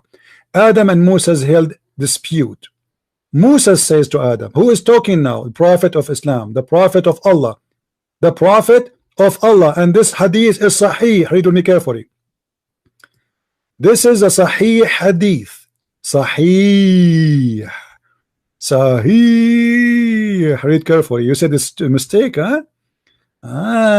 You just accused your prophet to be stupid donkey. Adam and Moses held a disputation. Moses said, Adam, you are our father. You deprived us and caused us to come out of paradise. Adam said, you are Moses. Allah chose you for his speech and wrote the Torah for you with his hand. Do you blame me for doing deed which Allah had decreed that I should do 40 years before he created me? So Adam got better of Moses in argument. You idiot, you just got your prophet busted. Your prophet believed that Adam, he won the debate, and Adam was forced to do his sin by Allah. The mic is yours. Why are you talking like a 6-year-old? Answer. Why are you talking like a 6-year-old? Answer. Because you are the 6 years old. But did he say 6 years old? Your prophet wife, she was 6 years old.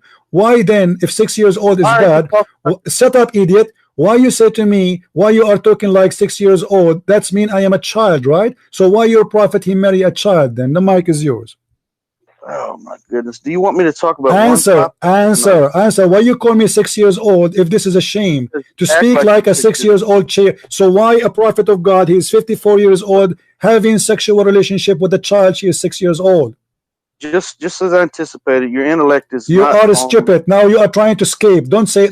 Don't. No, the more you talk, the more you do poo-poo. If we were in an actual live controlled debate, yeah, what you will do? What you will do? What you will do? I'm getting you busted. Who actual? This is actual life. You idiot. This is actual life. This is actual life. You just said the one who believed that Adam was forced. Hold on. The one who believed that Adam he was forced to commit sin. He is an idiot. You said that. So now explain to me. Why your prophet is an idiot? Answer, Abdul Potato. You are famous already. People they will take this video and post it everywhere. You are busted. You just admitted your prophet is making a mistake. How you do that? I never said that. You said that. You said whoever believed. You said it is recorded. You said whoever believed that Adam was forced to do sin. This is a mistake.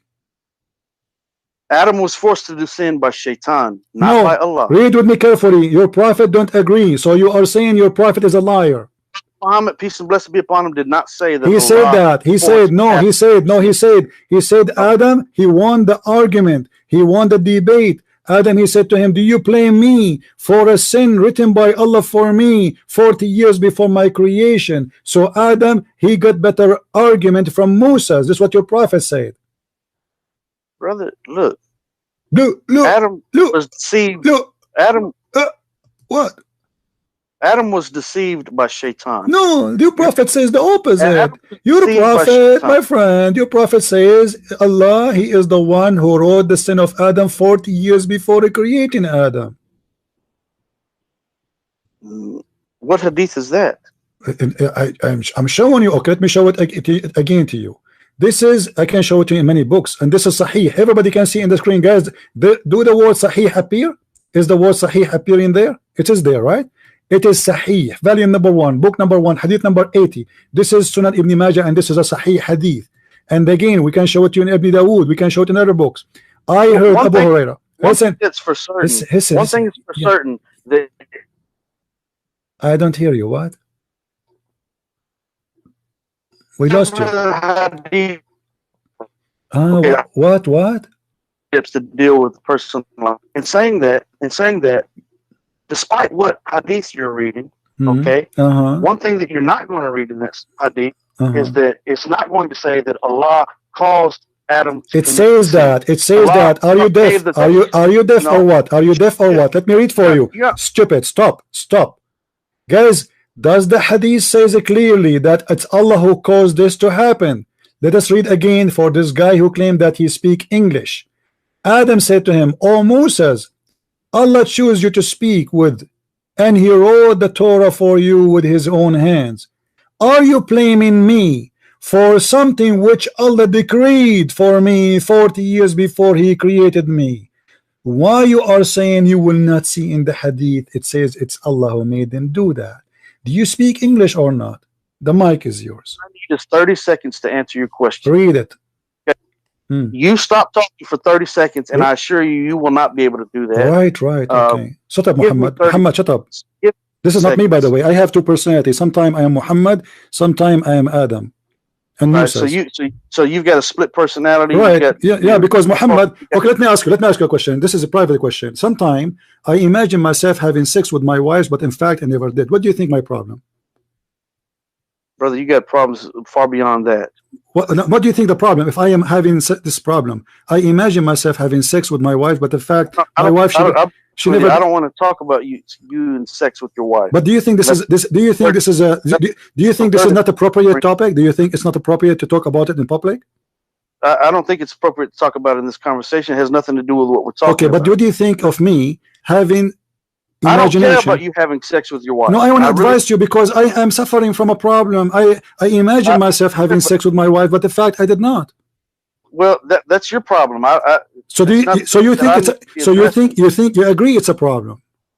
Well, I agree. You might need to see a psychiatrist for a multitude of reasons. Okay, thank you very much, guys. He said the one who have this problem, he have to see a doctor for obviously he have a mental illness. So how you explain to me your prophet saying the following, and his wife saying the following, that the prophet he imagined himself having sex with his wife, but in fact he never did. Maybe he had a dream. I don't know what hadith you're talking about. It says that he was. It says he was bewitched. It says. Like you're going to find any. It says Abdul. It says. Listen. A second ago you said I need to see a mental doctor. Your prophet is the one who is suffering from this. Shut up. You are an idiot liar. You do not know your prophet is suffering from this problem. So a second ago, I should see a doctor. Now it's okay. Huh? Maybe it's a dream. It is not a dream. Read what his wife she's saying. You are muted, by the way. Don't talk. The prophet continues for such and such a period, imagining that he slept, has sexual relationship with his wives. In fact, he did not. The mic is yours. Right. See how you're going all over the place? Well, I get the answer. I got you busted in Adam. We are done. No, I never did get finished answering the question. You said already. Whoever believed that Adam forced to commit sin is a stupid. You're a prophet. Your prophet is a stupid according to you. Thank you very much. You said that. The hadith in front of me. Do you want me to give you the hadith so you can read it for us on your side? Let me give it to you. Hold on. Let me give you. I don't need it. No, you need it. No. It's not an issue. My friend, I insist. I want you to read it. Go ahead. Here we go. Read it for me. Read it for me. I insist because maybe I'm quoting wrong. Maybe my English is bad. Maybe my English is bad, man. I mean, come on, read it for us. Go ahead. What I would like for you to do is try to grow up just a little bit. I don't want to grow up. I want to stay 6 years old like Aisha. And lose some of the hatred. I want to stay 6 years old, and the hatred in my heart is the reason for it. Is chapter 5 verse 14. So blame Allah. Don't be stupid. Allah is the one who put hatred in the heart of the Christians according to Islam. So stop. How about you and I schedule a controlled live debate with the moderator? Stupid. Answer. How you said to me, you are trying, Abdul, you are trying to escape the humiliation. You are humiliated already. You call me, you thought you can get away with it. This is a Christian prince. You cannot do that with him. You said it's a stupid mistake to believe that Adam was forced into sin. Your prophet say the opposite. So I want you to say loud and clear, Muhammad was stupid when he said that. The mic is yours. Your ignorance is a huge problem. Where is the ignorance? And I challenge you. Read for me. Why you don't read? Why you don't read? Why you don't read? I challenge you, Christian Prince. You are challenging me. I already got you busted. I already burned you. What life? We are live. We are live, Abdul. What are you talking about? Answer. Don't change the topic. You can challenge me as much as you want. You are a joke. You don't even know how to read 2 words in the Quran. Challenging me. At least bring me someone who speak Arabic, you idiot. How you say whoever say that Adam was forced into sin, he is making a mistake and he is a stupid. You just insulted your prophet. Explain to us. Live debate. Explain to us why you accuse your prophet to make a huge mistake. He have a wrong understanding of Islam. Why? No, I didn't say that. I said you said that. You said it's a mistake. You said it's a mistake. Be honest. You said that, and the hadith in front of you. It says it clearly. It says, guys, does it say there? Muhammad said, thus Adam won the argument with Moses. So your prophet believed that Adam was right and Moses was wrong. What I am saying is that your understanding is a mistake. No problem, my friend. Obviously, this is not my understanding. I'm just reading what your prophet said. Abdul, it is a problem. No, your understanding. Abdul, what's wrong with you? Look, it's your prophet saying, thus Adam won the argument. Thus Adam won the argument with Moses. Not me saying that. I did not say anything. It's your prophet saying that the winner in this debate is Adam.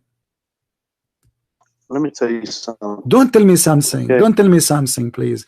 How your prophet says that Adam, he won the debate if he was wrong? In regards to debate, I challenge you to open. Don't. No, you cannot. You debate me already. You already burned. You are no one. You are just a kid. You see. I'm allowing you to speak to me. Let me tell you something. Let me tell you something. I'm allowing you to speak to me, even though you are no one, because we want to have fun. That's the whole story. Islam is a stupid religion, and you are the joker here. The hadith in front of you, and I challenge you not to change the topic and run away and hang up. Your prophet said that Adam he won the argument, and you said this is a mistake. The mistake is with you. The thing is, you keep changing the subject. The thing is, you don't get a full answer. You don't wait for a full answer. Give me the answer. Abdul, give me the answer. Didn't you say it's a mistake? A logical and a good ansur, and so you divert, and so you speak over people. I think. Let me tell you. Let me tell you what happened. You speak. Listen. And you interrupt and you divert. My friend. And you speak over. My friend. I told you that I have a problem. I imagine myself having sex with my wife, and you told me to see a mental hospital. But when you learn in a second that this is what your prophet suffering from, suddenly it's maybe a dream. But the hadith doesn't say it's a dream. This is something Muhammad he suffered during daytime and never was a dream. It was a black magic. Somebody maybe took some hair from his ass and he controlled him by the remote control, which is a hair remote control. You are a hypocrite man. What is right is wrong. What is wrong is right. When you learn that the one is doing that is your prophet, suddenly imagining yourself sleeping with your wife, but you are not doing that. It's just a dream. But a second ago it was you should see a doctor. When I asked you about Adam, you said, you know, do you think really Adam was forced to commit sin? Whoever say that, he is making a huge mistake, and this is stupid. And when I showed you that your prophet says that, you don't want to talk about it. Why? The mic is yours. Let me explain something to you. Explain. I've been talking to you about it, and I've been trying to answer these questions. You did not. And you continually interrupt me. You did not. Okay. You know what? I'm going. Okay, guys. Let us make a deal. Hold on. Let us make a deal. Let us make a deal. I want you to read the hadith by your voice. I will give you 10 minutes. 10 minutes. I will not talk as long you don't change the topic. Do you promise? Won't speak for 10 minutes. Do you promise? I will not. As long you don't speak. As long you don't change the topic. Do you agree? You won't speak for 10 minutes. 10 minutes. As long you don't change the topic. Do you agree? The topic from what? The topic is the hadith. 5 or 6 different topics. The topic is the hadith about Adam committing sin forced by Allah. Okay, let's keep it there. Let's talk about that. You want to? Open the hadith. Okay, open the hadith and start reading, please, and then explain to us. No, I'm not going to open any hadith. I don't have hadith. Then shut up. No, I gave it to you in Skype. If the link is there, you have no excuse. I'm not looking at the. You have to look. Why not? Click. Why you don't look? Why you don't look? Why? Are you in the bathroom? No, I'm not in the bathroom. So why you don't look? The phone in my lap. Okay, so what? So what? The phone in your lap. Click at the link and read it. How we are going to explain to me the hadith without reading the hadith? Are you an idiot? I'm not going to explain to you the hadith. So what? So what you are going to explain to me then, stupid idiot, guys? I told him I will give you 10 minutes as long you read the hadith for us and you explain it. And he says I'm not going to read it. So how you explain something you did not even see? Are you stupid or what? I don't need to read. Why you've already read it? You want me to read it again for me? No, I want because I don't understand it according to you. So I want you to read it. How about you give me 10 minutes? If you read it, start with reading. I know. How about you? No, I want your voice to be recorded reading this hadith. You got it? I want your voice to be recorded reading this hadith.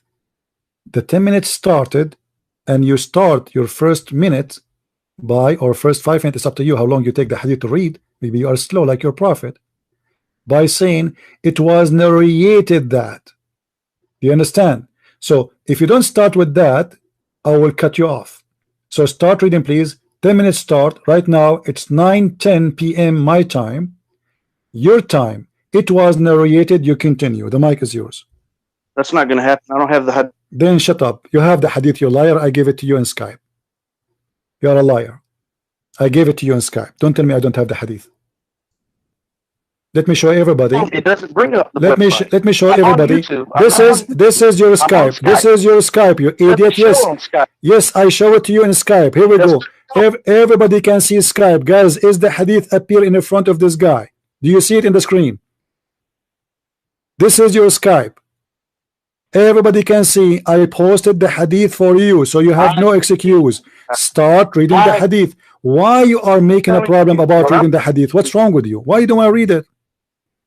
Telling you is that I cannot see the hadith. All I see is the little symbol for your it says debate TV. That's all I see on my phone. My friend, no, you see. Okay, let me. Okay. Hold on. Potato. Hold on. Hang up and click at the link. You will see it. Hang up. Here we go. I just posted the hadith again for him. Here we go. I will show you guys in the screen. Do you see it? His name, Mujahid Debate. And this is the hadith in his Facebook. Don't tell me I did not give it to you. Liar. Don't say I did not. Now, let us talk again.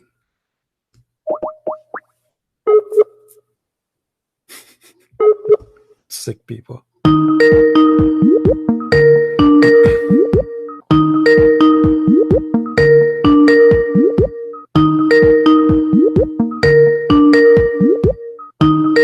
He's not answering.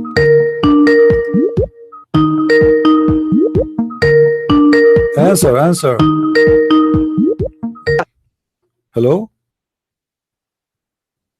Yes, Mr. Mujahid. Now you get the hadith. You have no excuse. Read it for us, please. Well, yeah, let's go ahead and do that. You want to? Okay, go ahead. I'm listening. Let me bring it up. Okay. And then I'm going to take you to school. Okay. Oh, so you give me 10 minutes before the bell rings. As long you don't change the topic. Be careful about. No, I'm not going to change the whole story. Is about Adam and the hadith. Hold on now. Okay. You're in class from this moment on. You're in class. You be quiet. I'm going to take you to school. Okay. Okay. You ready? I'm ready. Should I bring my sandwich? No, because you're not going to eat in class. Because I am 6 years old. 6 years old children, they eat in class, as you know. Ask Aisha. She will tell you. She have better experience. That's a red herring. Red herring? What does that mean, red herring? You're right. You have no idea what that means, do you? No, I don't know. Your intellect is not. You're not on the level with me, brother. Oh, so guys, this is red herring. I don't have a level of ham. What does that mean, red herring? Yeah, you don't know what that is. No, I don't know. Tell me. What the ad hominem is. So what red herring mean? No, explain to me. What does that mean, red herring? You look it up. What is that? You want me? What do you want me to teach you? You want me to teach you everything? What red herring mean? What red herring science? You want me to teach you about the hadith? You want me to teach you about the Quran? You want me to teach you about Christianity? You want me to teach you about the Bible? Abdul, you cannot teach me about 2 words in your Quran. You do not even know how to read the word correctly. Actually, I will. Okay, read and let us laugh. Read the hadith. Let us laugh. Remain silent, okay? You remain silent. I heard Abu Huraira narrating that the Prophet said, Adam and Musa debated. Musa said to him, "O Adam, you are our father, but have deprived us and caused us to be expelled from paradise because of your sin." Adam said to him, "O Musa, Allah chose you to speak with, and He wrote the Torah for you with His own hand. Are you blaming me for something which Allah decreed for me 40 years before He created me?" Thus Adam won the argument with Musa. Now don't talk. Now what I'm going to talk to you about is the laws of cause and effect. Okay? And so what I'm going to use is the example of someone that is a coach on a sports team. And this coach has someone that he wants to play on his team, and he tries to force him to play. Okay. He tries to force him to play. What good is that going to do the coach or his team to force him to play? He can't force him to do anything. Oh boy! By the laws of cause and effect, if he forced him to play, then he'd be putting his team in a bad situation, and he would lose games. He would lose the season. In the matter of laws of cause and effect, Allah has revealed in the Quran that He allows Shaitan, and it says that because you have set me straight, it says in the Quran. If Shaitan speaking to Allah subhanahu wa ta'ala saying, "But set me straight, I'll wait man on your straight path, and I will attack from before him and from behind him, from his right and left. You will not find most of them thankful. You will not find most of them." We pray in Islam. We say, "Hold on. Your voice is gone. We cannot hear you. Your voice is gone. What couch and what game? And your voice is gone. I'm not interrupting you, by the way. Your voice is gone. We cannot hear you. Are you there? Are you there? Hello? Yes, are you just interrupting me? Or are you trying to... No, your voice is gone. We cannot hear you. Even now it's cutting. We cannot hear you. People are my witness. Well, can you hear me now? Okay, I hear you now. What couch? What the couch have to do with this? Allah is the couch here? I didn't think about a couch. Yeah, no, you speak about... the laws of cause. You said the football. I said the law. You said a fall, like a football something. What happened? Who is the one? Can you repeat again what you said from the beginning? Because your voice was we were losing your voice. Can you say it from the beginning, please? Can you use it from the beginning? I'm giving you extra time. Don't worry. Yes. Say it from the beginning, please. Go ahead. Okay, I will say the beginning. Can you hear me? Yeah. Can you hear me just fine? Yeah. Okay. From the beginning. You said the word coach, correct? There's a coach. Did you say the word coach in the beginning? Who is the coach? Who is the coach? Yes. Who is the coach? Allah? Hold on. Let me. Don't interrupt me. No. You're in class. No. I'm not interrupting you. I want to know what do you mean by coach. I don't want to waste my time right there. Who is the coach here? Who is the coach? I'm going to tell you again from the beginning. Okay, if you would shut up. But if you don't mind, please explain to us who is the coach in this story. Who is the coach in the story? Explain to us, please. Listen. What's wrong with you? You said the word coach. I want to know who is the coach in the story. Don't tell me. Don't throw words without explaining. Who is the coach? Is that Allah? The mic is yours. I'm going to explain. Do not interrupt me again. Okay, start with coach. Okay. I'm going to start where I started initially. You don't tell me where to start in my lesson. I'm giving you the lesson. You're sitting in school, and I'm going to take you to school. Okay, so you listen. I'm listening. Who is the coach? Who is the coach, you idiot? Who is the coach here? Are you calling Allah as a coach? Listen to what I'm telling you. Who is the coach? Answer. I'm going to answer your question. Who is the coach? I want to know. Give me his name. In this story you gave me, who is the coach? Is that Adam? Is that the devil? Is that Allah? Who is the coach? Let me explain to you. Who is the coach? Don't explain. Just give me the name first and then explain. Who is the coach? Is that Allah? You gave me. You stupid idiot. You don't dare even to repeat what you said. You just describe Allah as a coach. And what happened to Adam is a football game. And Adam and Moses are playing checkers with Allah, and he is the coach. How dare you, you idiot? How you compare Allah to a coach of football? The mic is yours. Right. Okay, be quiet and show me some respect. You're going to respect me as a man. I don't respect you. Who said I respect you? I don't respect fool. You're a foolish man. No, you just describe your God. Look what you did. You describe Muhammad as a person who make mistake and he's stupid. You describe Allah as a football coach. This is what you did. This is what you did. You said whoever believed that Adam was forced to do sin, he is making a mistake and he is an idiot, stupid. And now you are comparing Allah to a football coach.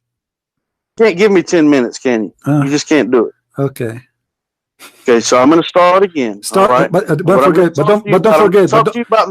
don't forget. Start. I want to don't forget the coach. The coach story. Who is the coach? Please go ahead. I'm going to talk to you about the coach. If you would be quiet. Okay, no problem. Who's the coach? You're gonna find that out if you would be quiet. No, I cannot find out because you see, I'm not smart like you. I want to know his name. You give me. I know you're not. The story did not tell me anything. I want to know who is the coach in that story. Who is the coach? We are not smart. That you see, the Muslims who believe that Allah will give them endless penis are smart people.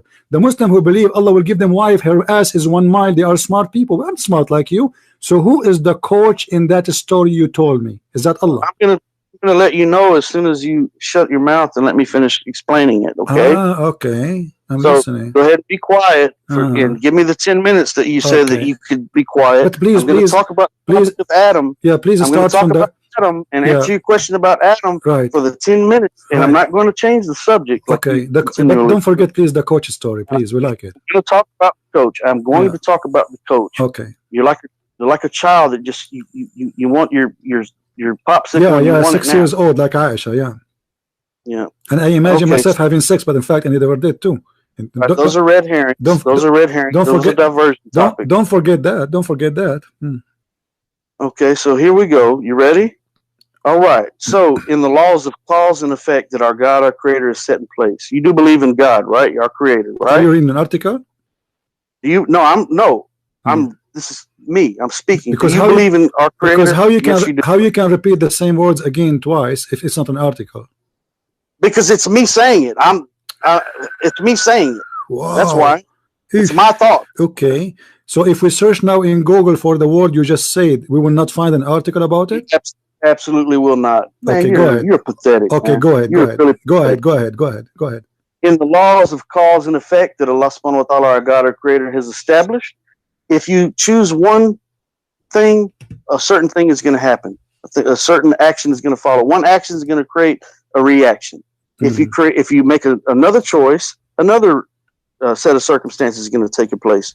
Okay, so equate that to a coach who is the coach of a sports team, and he has a person that he wants to play on his team, and he tries to force him to play. Well, what good is that going to do? It's not going to do any good because it's going to actually be a detriment to the coach and the team because the person is playing half-heartedly.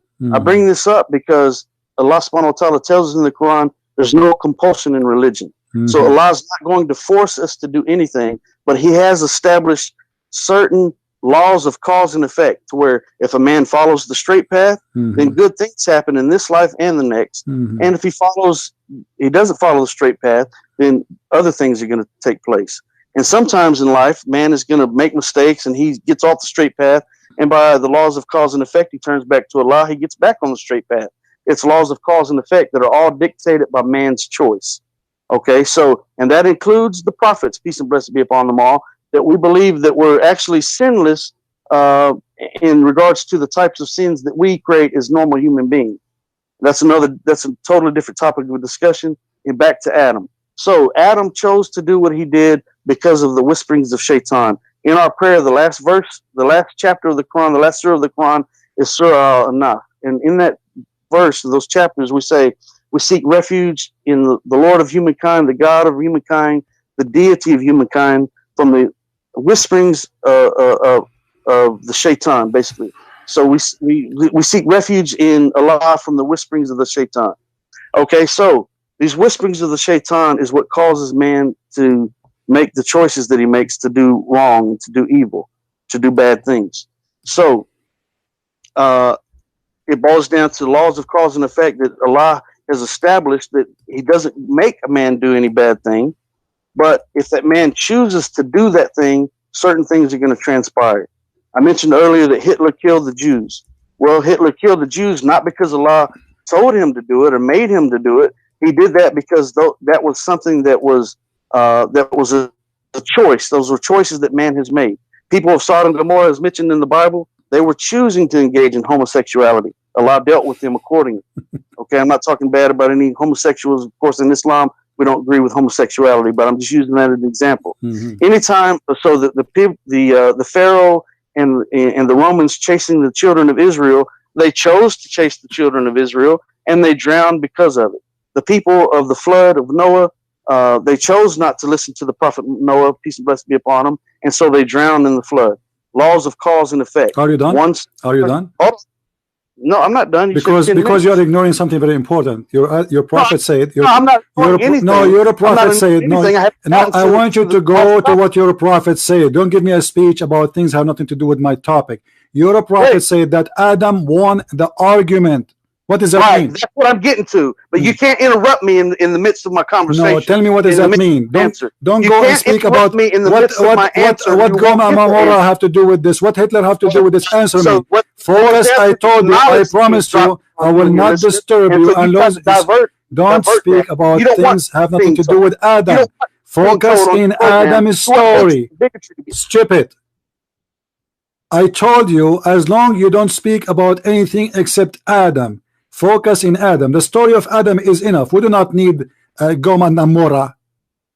So, your prophet said Adam won, which means the excuse Adam he gave was right. The mic is yours. What I'm telling you, I'm going to answer your question about Adam if you give me time to speak. Don't answer my question about Adam. I want you to shut up your prophet, because he is the one who said Adam is right. The mic is yours.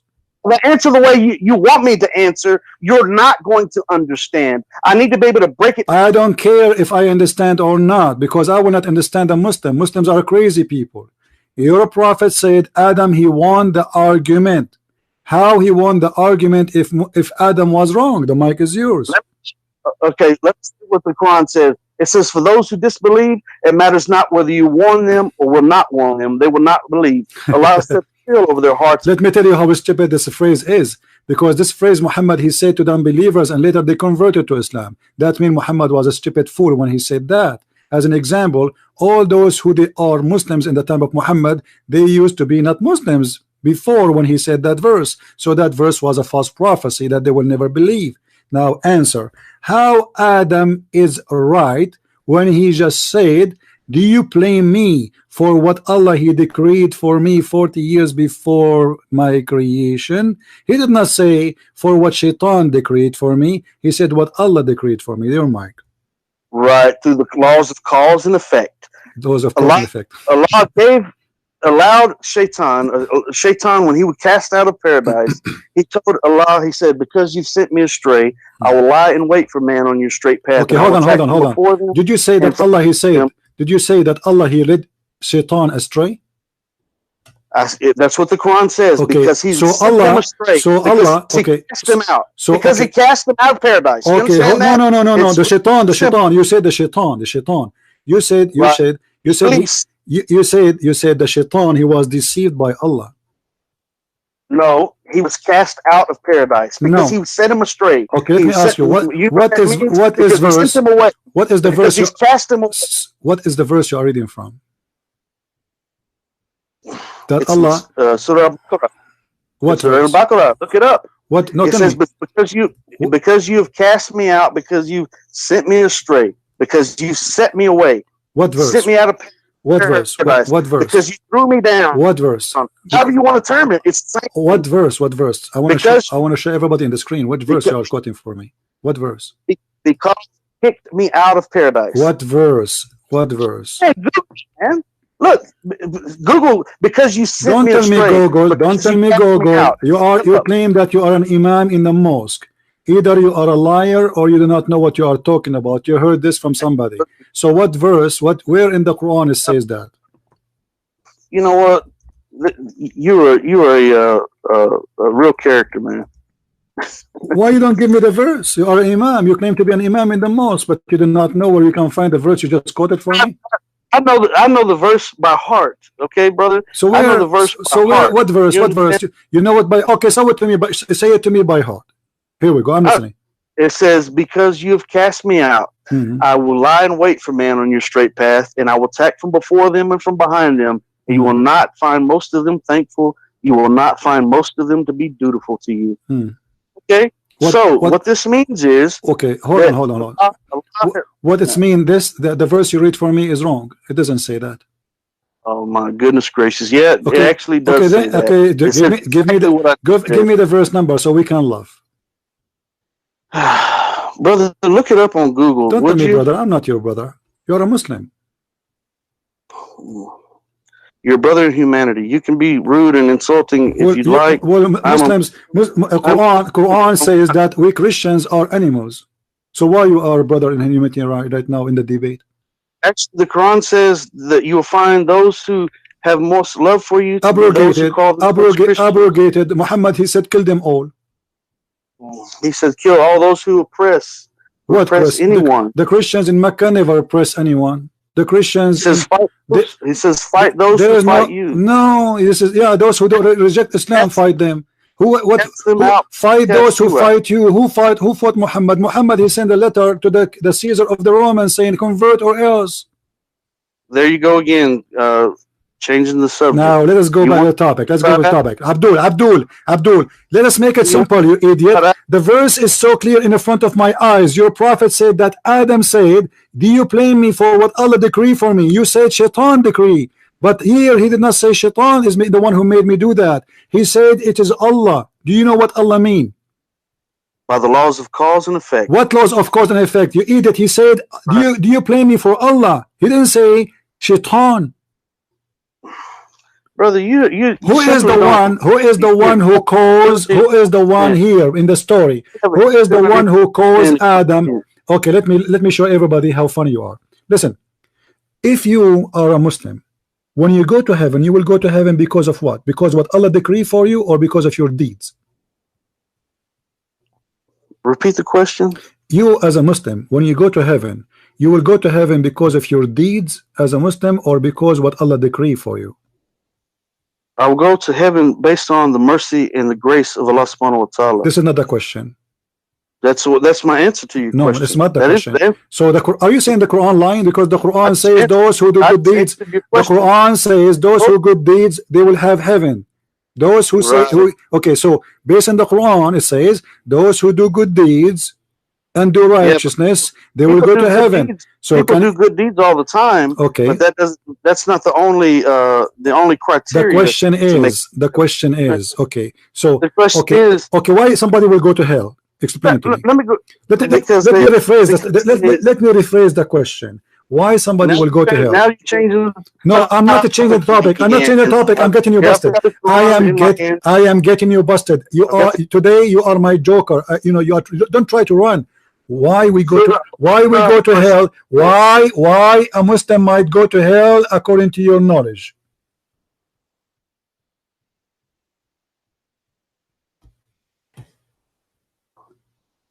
That's a straw man fallacy. Why a Muslim might go to hell according to your knowledge? Give me an answer, please. A Muslim won't go to hell. A Muslim is one who submits. Are you sure? A Muslim, now there could be one that calls himself a Muslim, but unless he's of the mu'min, which is the true let us make it more simple. Why a human being? Why a human being? Okay, a human being, he go to hell because of his sin, of his own chosen sin, self-willing sin he choose to do, or because of something Allah he decree for him? Because of the laws of cause and effect. So you keep repeating the law of the cause of effect. What is that? Is that physics? I'm asking you a specific question. Be clear. Speak as an adult. Speak as an adult. Okay. Why I will go to hell? Give me a reason. Don't give me the text. Make it simple, my friend. Is it the sin? Is it the sin of a human being? Take him to hell according to Islam. Is it the sin you do by you? Abdul, potato. Is the sin you do by your choice willingly is the reason for you to go to hell according to Islam? Yes or no? Of course. Why would it not be? Okay, guys, I want you to be my witness. Hold on. And you deviate from the path, then by the laws of cause and effect that Allah or God our Creator has set in place, if you make the wrong you are cutting. Say again. We lost you. Hold on. We lost you. Your voice is cutting. Start from the beginning. What is the reason to go to hell? You said, of course. What? Start again. Hello? Quran says, send yourself this. Yes, can you hear me? Your voice was gone. So you said to me, of course. Well, does that mean you agree that we go to hell because the sin we do willingly? Hello? Allah, Quran, listen to me. Listen. Allah says in the Quran, on him. So if man chooses to do wrong. Your voice is cutting. I hear nothing. We hear nothing. If you have any applications in your phone, I think you're opening websites, Muslim website, to give me answers to help you. We hear nothing. Let me tell you something. I don't need a Muslim website to give me answers. Make it simple. Is the sin we do willingly is the reason to go to hell? I already heard the question. You don't have to keep repeating the question. I already heard the question. I want the answer, please. Go ahead. Okay, the answer is real simple. Okay, if you're on a path, you're following a map, and you're supposed to turn right, and you don't turn right, then you're going to be making a mistake. Okay, and what is that mistake going to do? It's going to send you into a bad situation. So the Quran says, "Do not cast yourself into destruction by your own hand," meaning do not cause yourself. Don't cause yourself to fall into sin. Don't allow yourself to be manipulated by the shaitan to fall into sin. Do not do things that are in the disobedience of Allah, or you do invoke pain and punishment upon yourself in this life and the hereafter. So a person's deeds and actions absolutely have a bearing on what happens on the day of judgment. But it's only by the mercy of Allah that we make it to heaven. So that means that a person could give to charity all they want to in this life and give donations and all that, but that doesn't mean they're living in their life in the obedience of Allah, because just because they give donations and give to charity, in one aspect of their life, they may be an adulterer, they may be a murderer, they may be a rapist, a child molester. There's a whole bunch of different things they could be. And so those few acts of kindness and charity are not going to be enough to do it. Okay. A person has to. What is my answer? What is my answer? You see, you're giving me a speech until now I get no answer. I understand nothing from what you say. The answer is that you have to be of the mu'min, the true believers. Okay, so if you're a true believer and you live in the obedience of Allah, then you trust in His mercy. Let me make it simple. Let me make it simple. If somebody believes that a baby child, he's a Muslim, he's born of a Muslim family, is he going to go to hell or to heaven? Not automatically, he's not going to heaven. Automatically will go to heaven. Are you sure? No, I didn't say that. I said not automatically. He's not going to heaven automatically. Why he will not go to? Why he did not commit sin? Because he has to live his life in the obedience of Allah. So where he will go now? He's a child. He's a son of a Muslim man. You're saying that he died as an infant? Yes. If he died as an infant, yeah, he's going to heaven. So there is no way anyone will believe in such a thing, because that will be stupid, right? I don't understand what your question is. You just say, are you saying if a newborn baby died, where does it go? It goes to heaven. Who told you the newborn baby goes to heaven? Is that according to Islam? Is that according to Islam or according to you? That's a common knowledge. That's common sense. So you are saying to me the common sense. So anyone who speaks something else, he will be stupid. How can a baby that has committed no sin be guilty? Your voice was cutting. Say again, please, Mujahid. I didn't hear you. How come a baby what? What I'm saying, a baby that has committed no sin is sinless. Therefore, the baby is going to heaven. That's common sense. So, but is that based on Islamic teaching, or you are just guessing? I can't find anything in the Quran or the Hadith that say that in specific, but I'm sure it's addressed somewhere.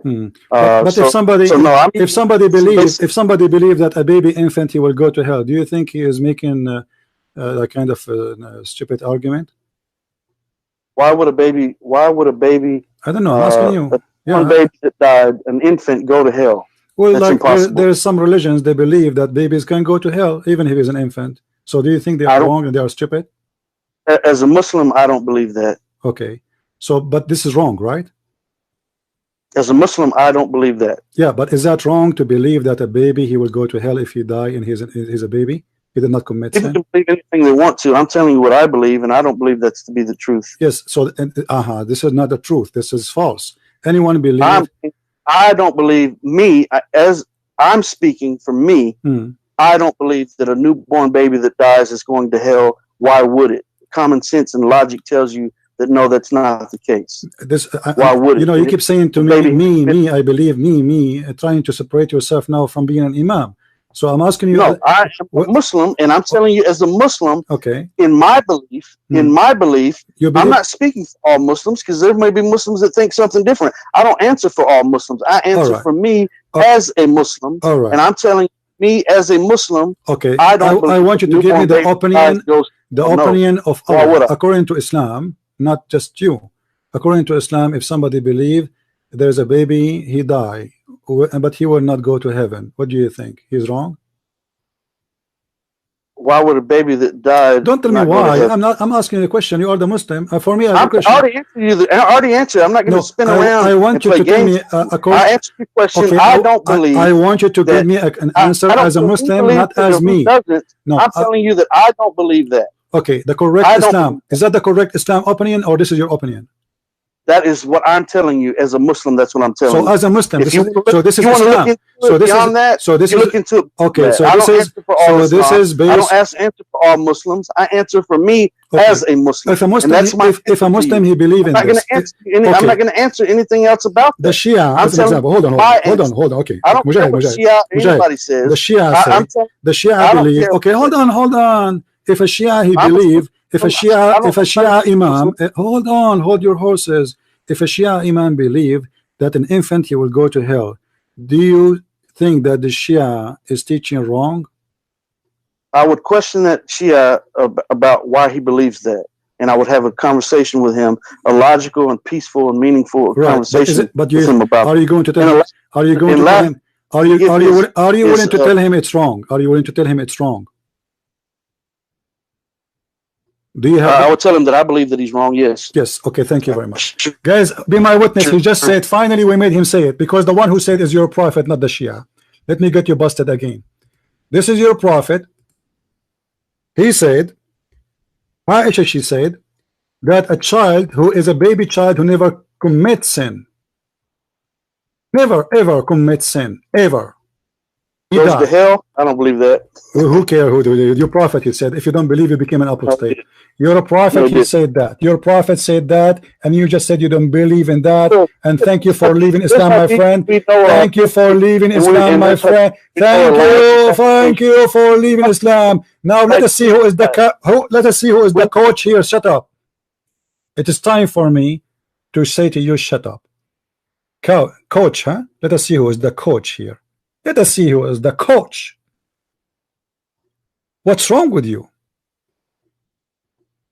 You Muslims are a bunch of idiots, and anyone who converts to Islam, he is an official idiot, is stupid. Read with me carefully. And this is a Sahih Hadith in Sahih al-Bukhari, in Sunan Ibn Majah, in all the books. This child, the Messenger of Allah said, you are muted, don't talk. SAW was called for a funeral of a child from among the Ansar. Ansar are Muslims. I said, who's talking? Aisha. Oh, Messenger of Allah, glad tidings for him, which means the child. He is one. He is what?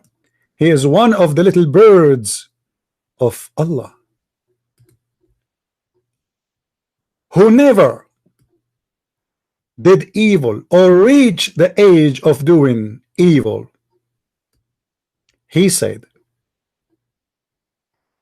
it may not be so, Aisha, for Allah created people of paradise for paradise. He created them for it when they were still in the father backbone. And he created people for hell. He created them for it, which means while they are still in their father loins or their backbone. So here your prophet said that Aisha, she is not saying an accurate statement. This child not necessarily will go to heaven, even though he confirmed that this child did not commit sin ever, because Allah, he decreed his destination before he created him, if you will go to heaven or hell. So sin, you idiot, have nothing to do with you going to heaven or hell. This is a child who never commits sin, yet Muhammad confirming that he might not go to heaven. Why? Because Allah, he decided who will go to heaven before he created him, regardless of sin he will do.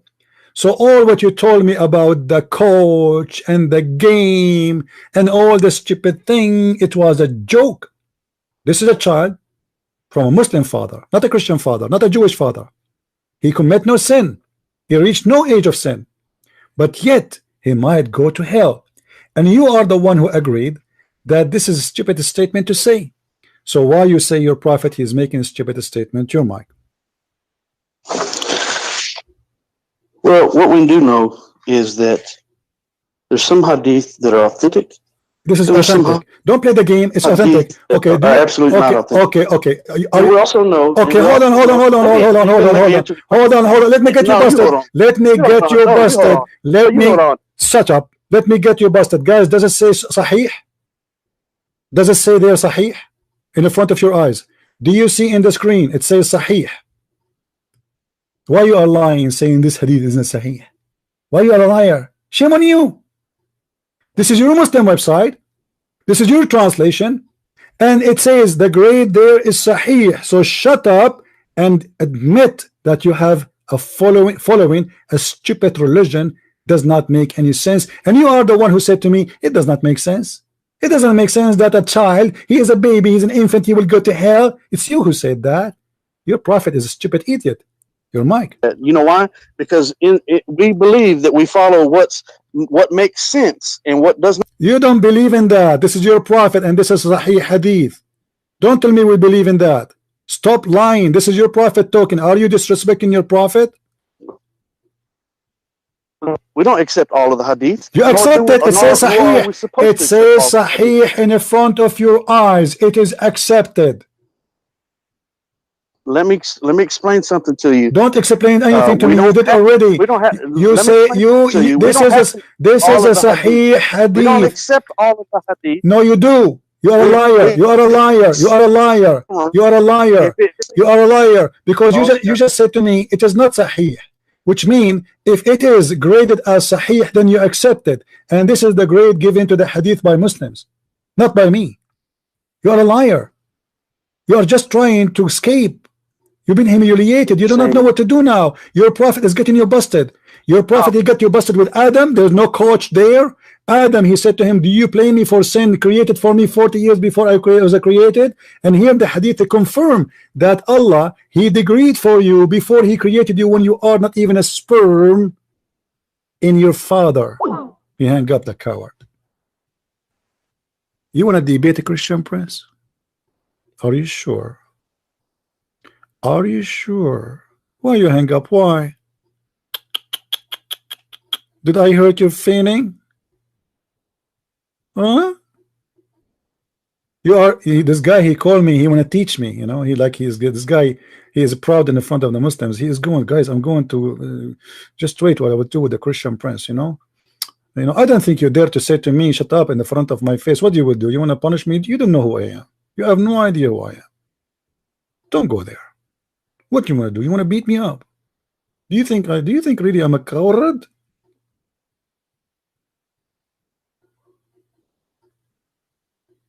You see, guys, we don't debate Muslims. You have to trap them because they are not people of honesty. What coach in football? Cause of logic? What cause and effect? What the laws of cause and effect? What is that? What cause and effect? This is a child, baby, bambino. He's a bambino. This bambino did not do any bambino sin. He did not kiss women. He did not look at women. He is a bambino. Yes, bambino Mujahid. What do you want to say to us? Hello. Let me explain something to you. Now Don't explain to me why you are lying, saying this hadith is weak. Why you are saying this hadith is weak? You don't even know what the hadith. Let me talk. Why you said it is, you was breaking up. Why you think that I was running? You're okay, no problem. Let us see if you are running or not. Why you said okay, listen. If this hadith is approved by all Muslim scholars, I already know what you're gonna ask. Is this hadith approved by all Muslim scholars? Yes or no? Is this hadith approved by all Muslim scholars? Yes or no? I can't answer that question because I'm not all Muslim scholars. You are. So what are you? What are you? You are Abdul. What are you? What are you? What are you? So what are you? So your knowledge is given to me. Your knowledge is given to me as a Abdul only. You do not know what you are talking about. Is that why? This is why you are doing poo-poo? This is why you are making stupid statement? Okay, how you are not a scholar, but yet you made a judgment that this hadith is weak. What I'm telling you is that I don't answer for all Muslim scholars. It doesn't matter. For me. Who is you? Who are you? Who are you? Who are you? You are no one. This is a hadith exists in Sahih Muslim. Exists in quite a while. Listen, apparently I'm someone. You talking to yourself? This is to me. This is apparently a hadith. This is a hadith exists in all Islamic resource approved by all Muslims. Are you one of the Muslims? Are you one of the Muslims or not? Running from is what I am. Are you one of? I'm a person that you keep running from. I'm a person that you won't engage in a live controlled debate with a moderator, where you can have a period of time to talk. And I love it this way. What moderator? Because then you will speak for 10 minutes. You will say nothing. Muslims don't say anything. You will go. I have to get you busted. I have to trap you.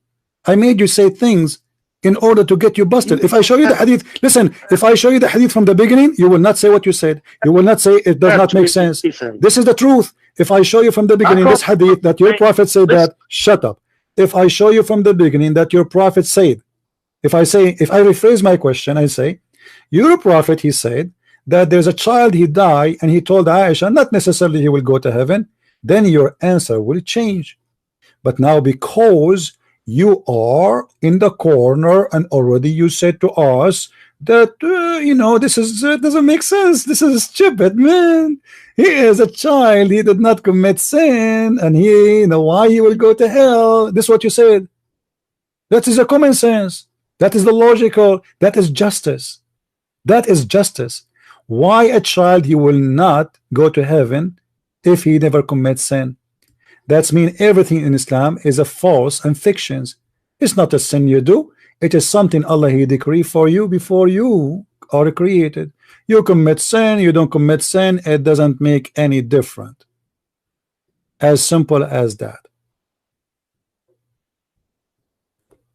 Yes, Mr. Mujahid, what do you want to say? Why this child will go to hell? Hello. I didn't say the child will go. Your prophet says so. Your prophet, who cares if what you say? You told me already he will not. You're a prophet. He got you busted. He said no, he will go. No, he didn't get me busted. No, you didn't do anything. What I did is catch you. I caught you robbing a bank earlier. And where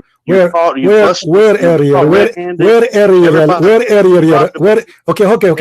You cut me robbing a bank earlier. What area? Where? I know, you know, right over there. Where? No, you cut me robbing a bank area. Where? What area? Give me. When? Which topic? You cut me robbing the bank area? Huh?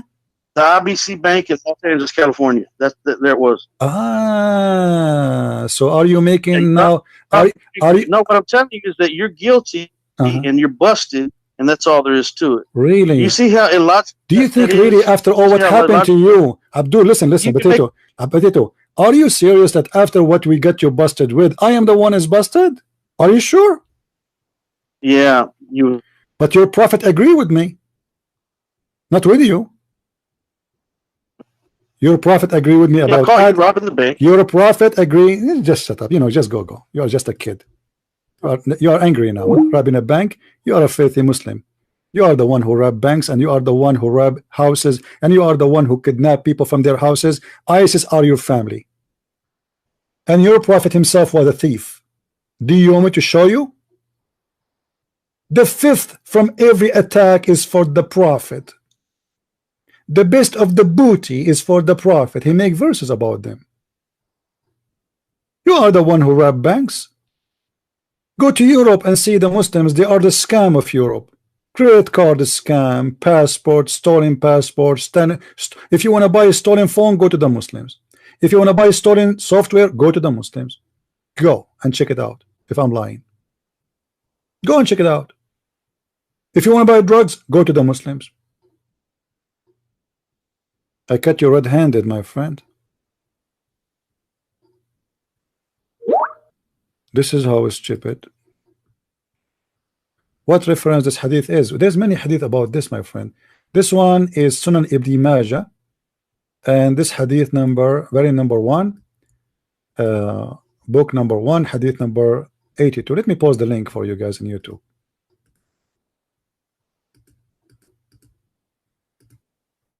Poor guy. This guy, he will not sleep for the coming 2 weeks. He just discovered that his prophet is stupid, and the sin you do, all the sin you do is made by Allah. All of it. Adam's sin made by Allah. The poor Adam, he was kicked off heaven from nothing, for nothing. It was Allah game. And the funny, this guy, he said to me that Allah, the shaitan, he said, because you led me astray. It doesn't say that. That's a false translation. Because you're a donkey, they did lie to you. The same as Dr. Moore. In chapter 7, verse number 16, this is the verse you're quoting for me. You do not know where to find it, you idiot. It says, قَالَ فَبِمَا أَغْوَيْتَنِي, because you deceived me. Shaitan saying to Allah, because you deceived me. This is what Quran is saying. Allah deceived Shaitan. Because you deceived me, I'm going to deceive them. So he is, return it back. Because you deceived me, not because he kicked him out of heaven. He said that before he kicked him out of heaven, you idiot, not after. When Shaitan was a Shaitan, he was already in heaven. And Allah did not kick him when he said that. He kicked him after. Before. So what, he sent me astray? He did not send him astray, because you deceived me. Aghwaytani. Aghwaytani, which means coming from fool me and tempt me with foolishness. It is Allah who deceived Shaitan. That's in your Quran.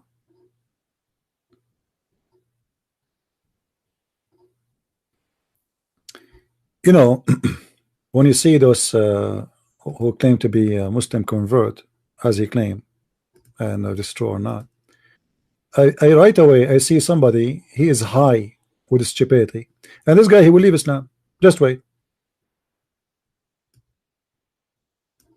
guys. Read with me carefully. This is the interpretation of the chapter he quoted for me, this idiot who could not even find it. Chapter 7, verse number 16. It says, you just made me error from guidance. Who is the one who made Shaitan a bad person according to Islam? Allah. He is the one who made him do the sin. Shaitan himself is the victim of Allah. Chapter 7, verse number 16, and this is the interpretation of the verse in the front of your eyes. Because you did that to me, I will do that to your people. Where is justice? The poor Shaitan, he himself is a victim according to Islam. You made me. Why Allah made Shaitan in error? Did Allah says to him, I did not make you in error? No. Read the verses after and the verses before. Allah agree with that. And you will read that in verse number 18 in the same chapter, Allah told Shaitan, get out of here. So he did not lead him astray as kicking out of heaven when he said that verse, which means when he said that verse, he was not out of heaven, as the stupid idiot he said. Because in verse number 18 Allah said to him, well, get out of here, which again a stupid mistake in the Quran, because in verse 18 he says to him, get out of here, and then in verse number 19 Allah told Adam and Eve, live in the heaven, enjoy the heaven, don't eat from the tree. And then in verse number 20 Shaitan, he came to them, but Shaitan already is out of heaven, as it's reported in verse number 18. This is what happened when you get a holy potato. Yes, Abdul, what do you want to say? Hello. Can you hear me? Yes, I hear you. What do you think about chapter 7 verse number 16, the verse you quote for me? Shaitan saying that Allah caused me to do error, sin. Oh man. What do you say?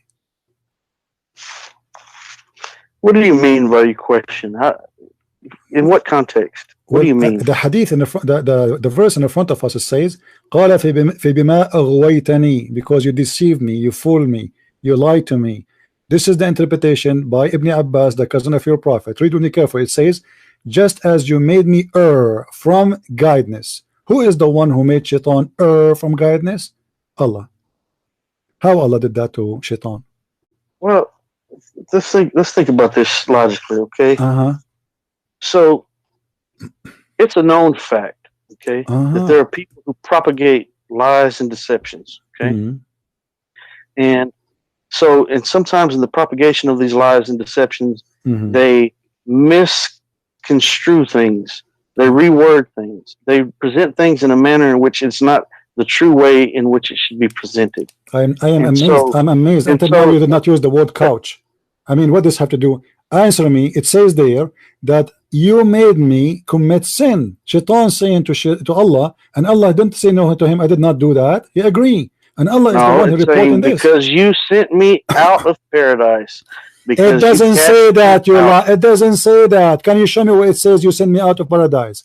You know what? If you can show me that, I'm going to close my broadcast right now, and I will promise you. You better close it, because I'm the one that shut you down. Okay, show me. Show me then. You are a liar. Go ahead and close it. It is in the screen, potato. It is in the screen. I got you busted. This is Tafsir Ibn Abbas, the cousin of the Prophet, and you are a liar.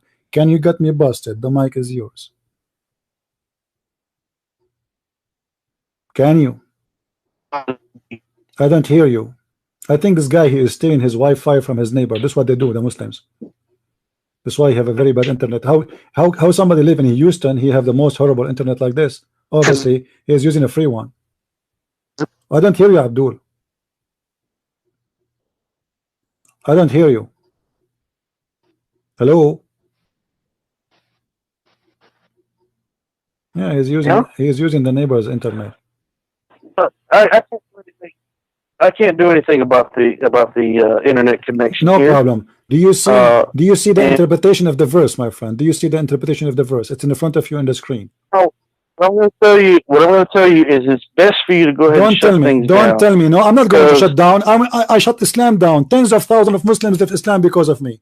Tens of thousands, and you will leave Islam because of me. And this is why you are running away. Now answer. Does it say there that you made me commit sin and you led me into error? Yes or no? Why you lie to me? He says, what chapter and verse are you talking about? I'm not even. This is the verse you quote for me. It's you who quote the verse for me. You forgot. It's you who quote this verse for me. I was quoting from Surah Baqarah. Where are you quoting from? What Baqarah? Okay, what Baqarah? Tell me. This is chapter 7, verse number 16. Are you saying to me that let me tell you something. I haven't been to chapter 7. I was in Surah Baqarah. Okay. So in chapter 7 is telling us the story of Adam. So we are still in the topic. Shaitan told Allah before he kicked him out of heaven. Listen. Before he kicked him out of heaven, he told him, "You are the one who caused me to commit sin." What do you say about that? What verse are you talking about? I told you. What's wrong with you? Are you deaf? Chapter 7, verse number 16. No, but do you hear me every time the internet breaks up? Are you deaf when I told you. You know what I would do? I would, if we were in person, yeah, I would demand that you respect me. Okay? I don't respect you. I don't respect you. I don't respect anyone who You believes. would. I don't respect. I don't respect anyone who believes that he can beat his wife because he's a man. I don't And believe that. you are a Muslim. I don't believe in that. Quran teach that. Quran teach that. Don't lie. I don't believe that.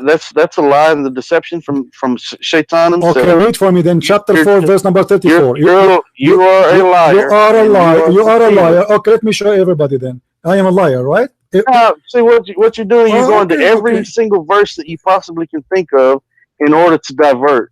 So you don't want to talk about this one. You just said I am lying. You're a liar. I want to show everybody who is lying here. You don't want to talk about the one in chapter 7. No, we want to show. We want to show everybody. Your tactics. This is one of your tactics. You're see-through. You're transparent. Listen, Abdul. You say this is a lie, and this is from Shaitan. Do you want to talk about Adam, or do you want to talk about sperm? Do you want to talk about we will talk about everything. I am here to get you. I am here to get you busted. I am here to get you busted. Guys, look with me. This is chapter 4, verse number 34. And this guy, he said, I am lying.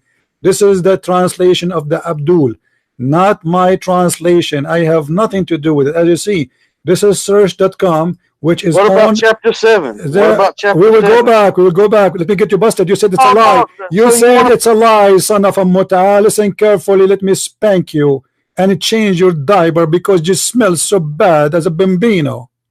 Listen carefully. It says, men are in charge of women because Allah has made one of them equal of others to others. So the men are equal of the women. And because they spend money or spend their property on them. Who? The women. So because you spend money in the women, she's like a whore. So good women are obedient, guardian in secret that which Allah has guarded. As for those whom you fear rebellion, admonish them and punish them, and to beds apart and scourge them. Why you did lie and you said there is no such a thing in the Quran, and you accuse me of lying? The mic is yours. Accusing you of being answer. Why you said it does not exist in the Quran? You liar. Why you said it's not? I didn't say that it exists in the Quran. I'm saying that your understanding of what it's saying it says scourge them. It says scourge them. What does scourge them mean? You're unable to comprehend what is being said. And you are able to comprehend, correct? What is a miswak? Do you know what a miswak is? No, I do not know. What is the miswak? Right, you don't know what a miswak is. No, I don't. I never heard of it. What is that? Just strike them with a toothpick. Ooh. How much damage is a toothpick gonna prevent to someone? So a miswak. Okay, you know what that is? You beat your wife with the toothbrush, my friend. Let me show you how stupid you are. Let me show you how stupid you are. The miswak, you donkey, is a long root of a tree. It is not the little tiny thing they sell you today. In the time of Muhammad, it was a cheap. People, they get it from the ground. It's a flexible roots, very harmful. They beat the camel with it, you idiot. This is what the miswak is. What miswak? You see how stupid you are? Do you want me to show you the picture of the miswak? Are you stupid? Do you think it's really that little tiny piece of thing? So you will teach your wife to how to behave by beating her by something in the size of 1 inch? Are you tickling her or you are beating her? Supposedly the verse is saying to teach them how to behave, not to tickle them. So who is the stupid here, Mr. Miswak? Now, do you want me to show you the size of the miswak or the tree of the miswak? Your mic. Give in and answer you. Do you want me to show you? Do you want me to show you the size of the miswak? Do you want me? Let me submit. Let me answer you. Okay. How big the miswak? How big the miswak? You said a small, tiny thing. Let me answer you. Okay. You didn't even know what a miswak was. Okay. But let me answer you. Let me answer you. Okay. Okay. It also says to invoke no pain on them, to leave no marks whatsoever on them. How do you put your hands on someone and not harm them, not cause pain, and not leave any mark? There is a book made by scholars about. Let me get you busted. Let me get you busted. Let me show you how stupid you are. Everybody will laugh in a second. Guys, you should not leave a mark. Did you hear him saying that? I want you to confirm that. I want you to confirm. I want you to confirm that if you beat your wife, you should not leave a mark. Is that correct? You've lost. I've studied the tafsir in Michigan University over that very surah right there. Which tafsir? Which tafsir? Which tafsir? Give me the name of the book. I will show it in the screen, and we will laugh together. Which tafsir? No, I studied the tafsir in Michigan University. Shut up! What do you mean I studied tafsir in Michigan University? Give me the name of the tafsir, you idiot! What the whole tafsir of Surah An-Nisa. Yeah, what tafsir? Tafsir of who? Tafsir of who? Ibn Kathir, Al-Qurtubi, Al-Tabari, who? All of them. Okay. You understand that? All of them. Okay, shut up. Let me show the tafsir then. Here we go. All of them, guys. Did he say all of them? Did he say all of them? All right. Be happy. Here we go. I muted you. Don't talk. I will put it in the screen.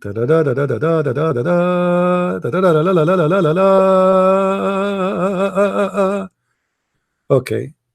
Read with me, please. Don't beat them in the face.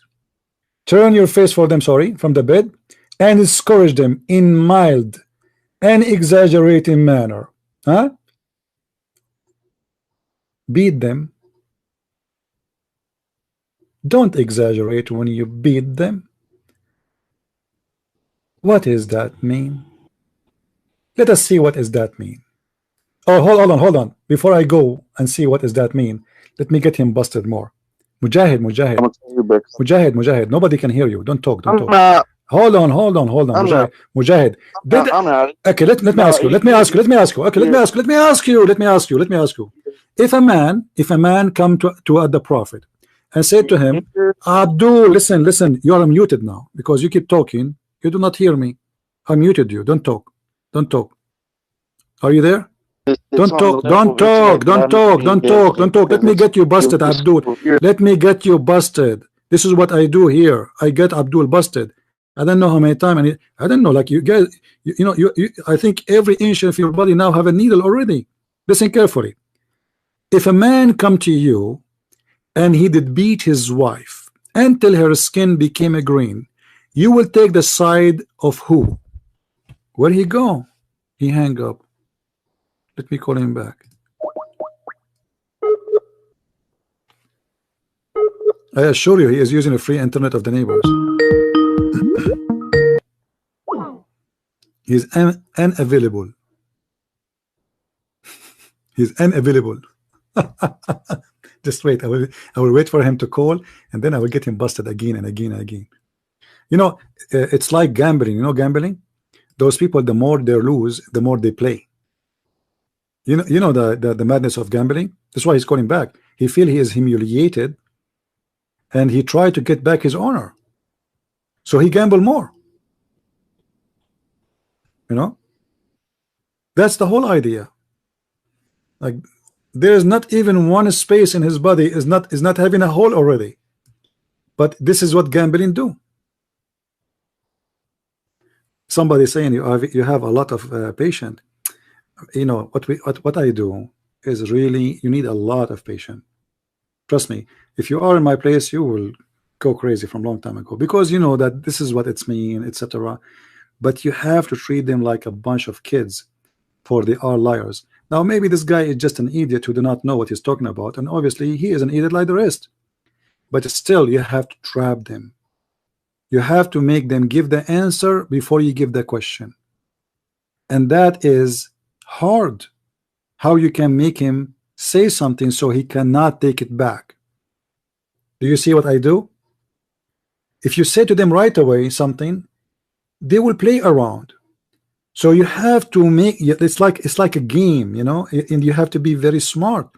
You have to lead them into saying something, and that thing they believe in. It's not like you are the one making them say it. Okay, what you believe, but don't tell them yet what you are going to ask for. Tell me what you believe about, etc. And then he will talk and he will do poo-poo. If you give him the question before the answer will change. This is how the Muslims are. They are not honest. They play games, and they knew They are followers of the devil.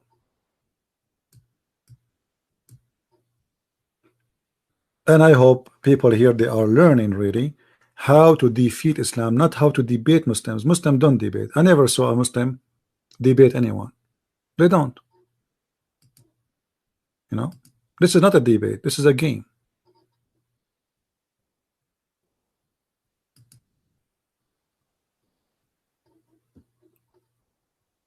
Call me back, Mujahid. If your free internet is still working and your neighbor did not turn off his Wi-Fi, call me back.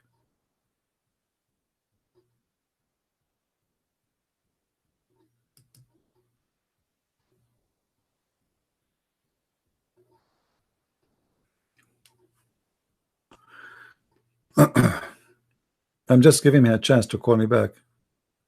I hope his neighbor did not turn off the internet. Yeah, this is why his internet is weak. Like, do you think really somebody who live in Houston, his internet is that horrible? It's not. It doesn't make sense. You know, because if he's home, it's mean he have a Wi-Fi, and if he is not home, he have a phone plan in his phone.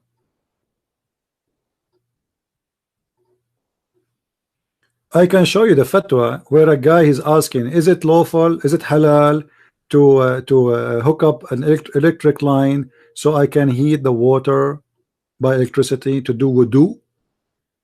The sheikh, he said, it is not lawful for to steal, however, in this case it is halal. Like, what the heck? In this case it's halal. In this case,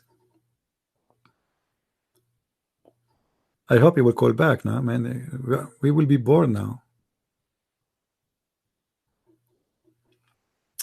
Man, I'm glad I did not live in an apartment, because if I live in an apartment, my neighbors will be bothered very much by the screaming, you know.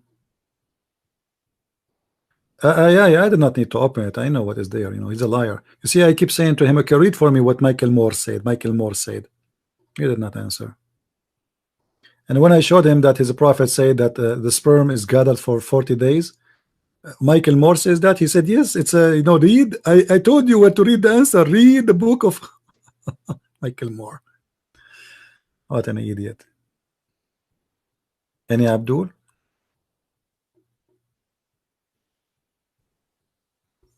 Do we have any Abdul here? Who is next? And when he called me, he said, you are shaking now. Honestly, I was really shaking. Very much.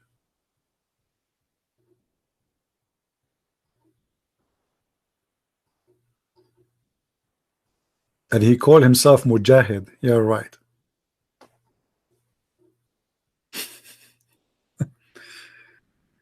Read the tafsir. Which one? About what? No, I don't want to read the tafsir. I want him to call first and get him busted.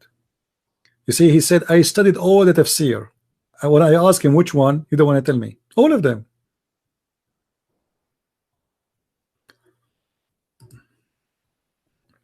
I will get him busted again from the mouth of his prophet.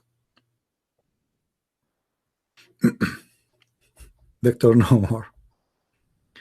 I don't know, actually. I need some water, but nobody here to serve me water. You see, I'm here sitting for this how many hours now, and I want to go to the kitchen actually and get some water. I'm really thirsty.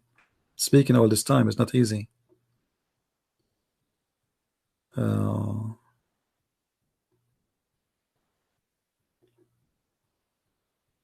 He's a coward.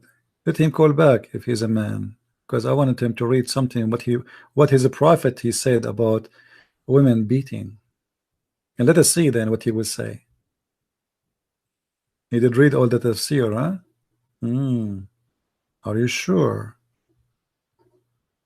You know, if this guy really is a person who converted to Islam, it's not his fault.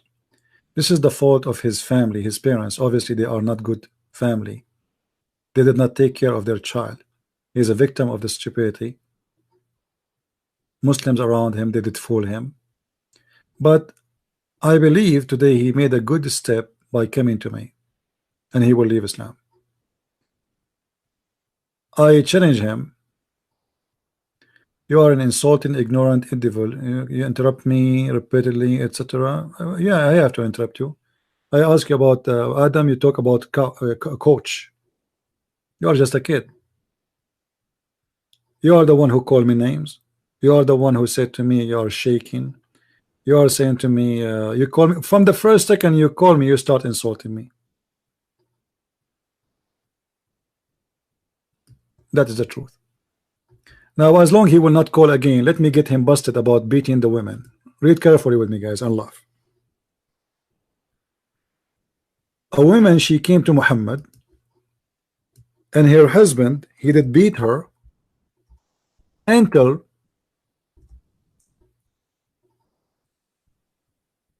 her skin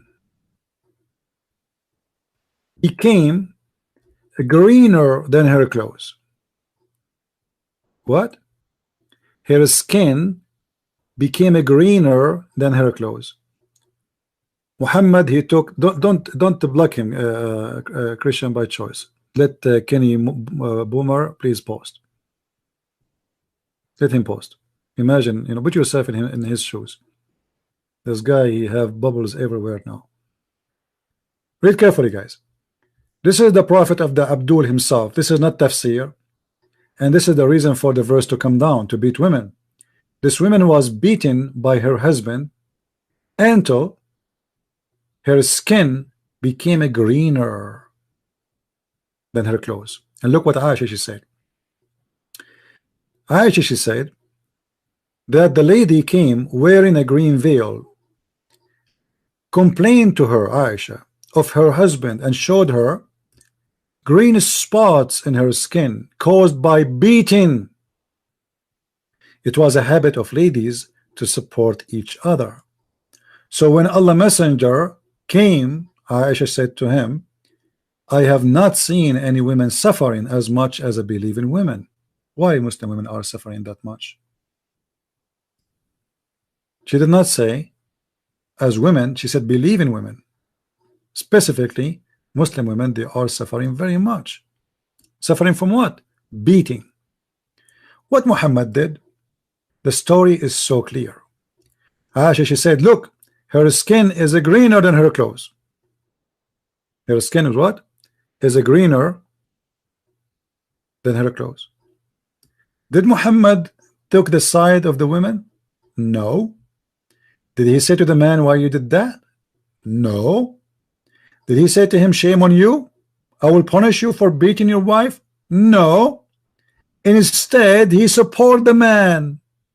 And the story is in the front of us.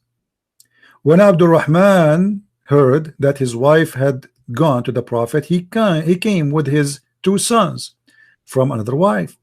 She said, by Allah, I have, he said, by Allah, oh sorry, she said, I have, by Allah, I have done no wrong to him, but he is impotent, which means his, you know, like Muhammad, he cannot do bam.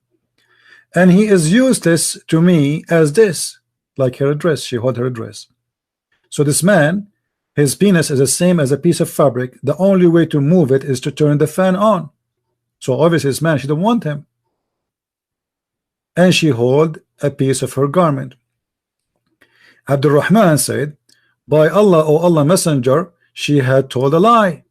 And very strong, which means his penis is very powerful and work very fine. And even he can break walnut with it. I am very strong and I can't satisfy her. But she is disobedient and want to go back to Rafah. What the heck? This is a good Muslim woman. She went to sleep with different guy who is the previous husband. Allah Messenger said to her, if that is your intention, then you know that it's unlawful for you to remarry Rafah unless Abdul Rahman has sexual intercourse with you. You see, guys, the beating is not the problem no more now.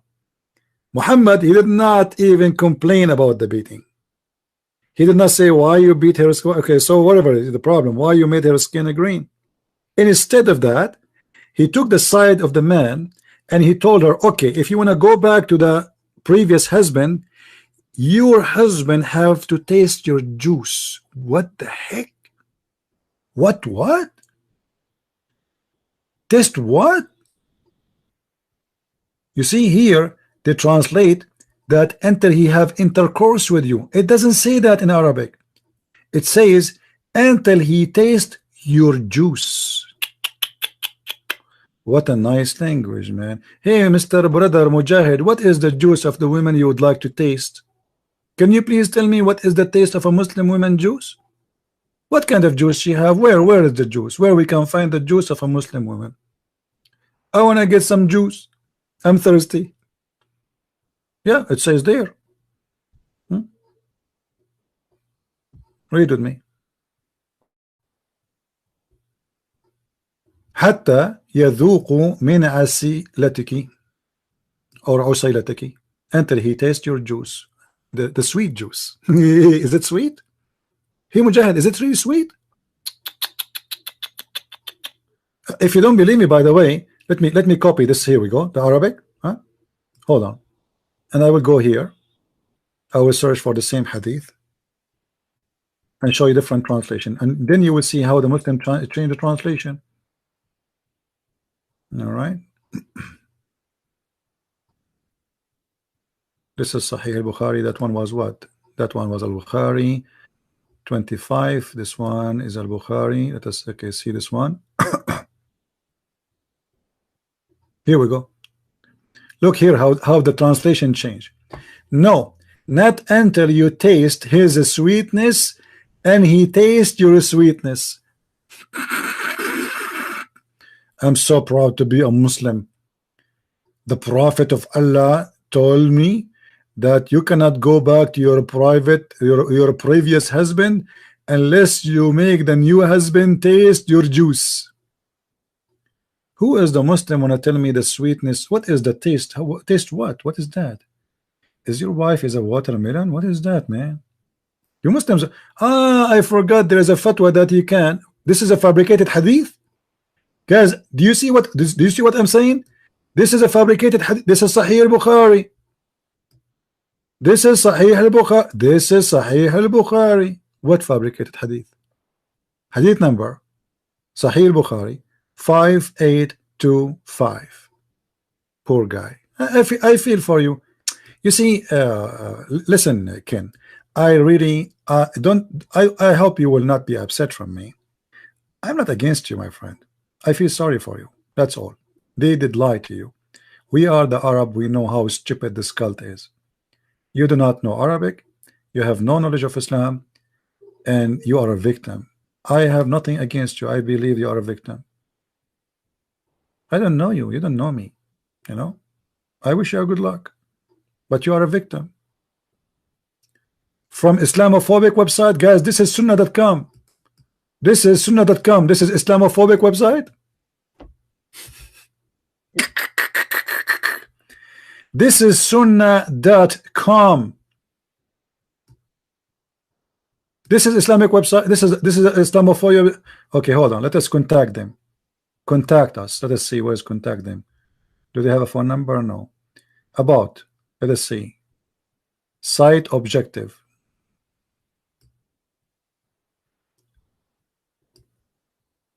Our beloved Prophet Muhammad.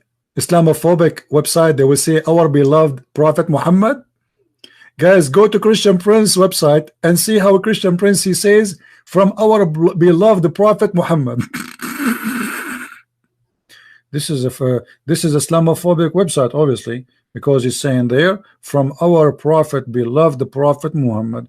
All those who they hate the Prophet, they say that he is our beloved Prophet. All right. I mean, this is amazing. All right. I don't know what to say. What do you think?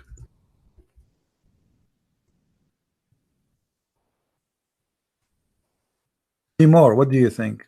Do you think still really this is a? And you know what? Why you don't search for the same hadith in your Islamic website? Forget about this website. Correct, guys? What do you think? We are showing the hadith number. Okay, this is Sahih al-Bukhari, hadith number 5825. Go and search for it. Who said to you you need to read from this website, my friend? No, don't read it from website. I think actually I heard that this website is infected with AIDS.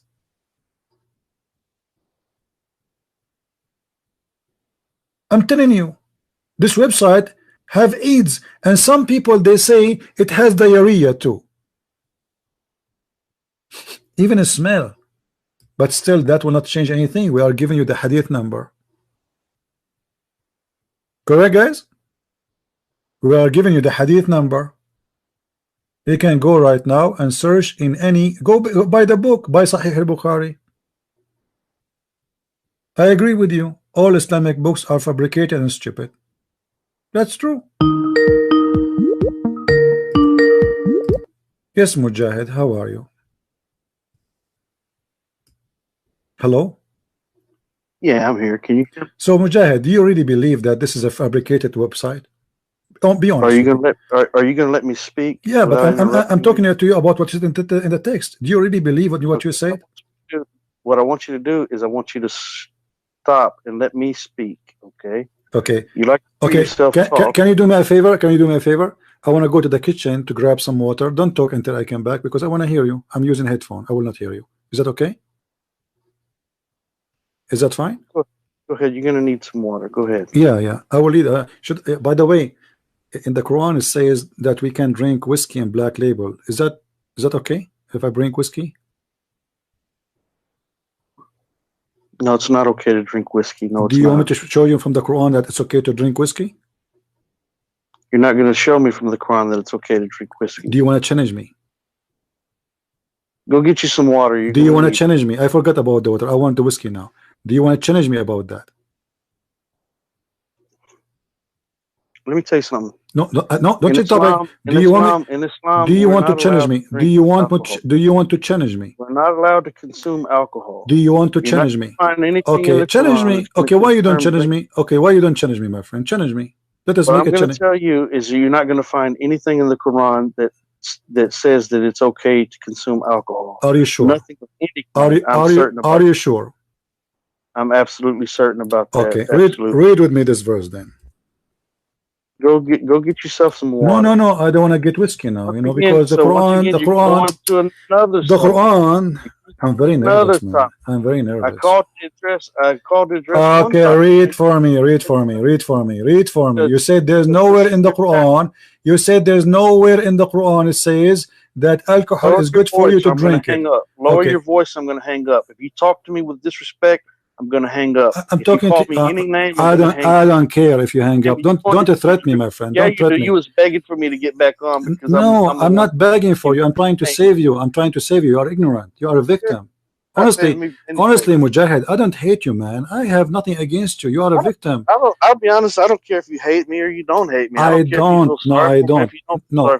Now read with me. Okay. Let us cut the crap out. Chapter 16, verse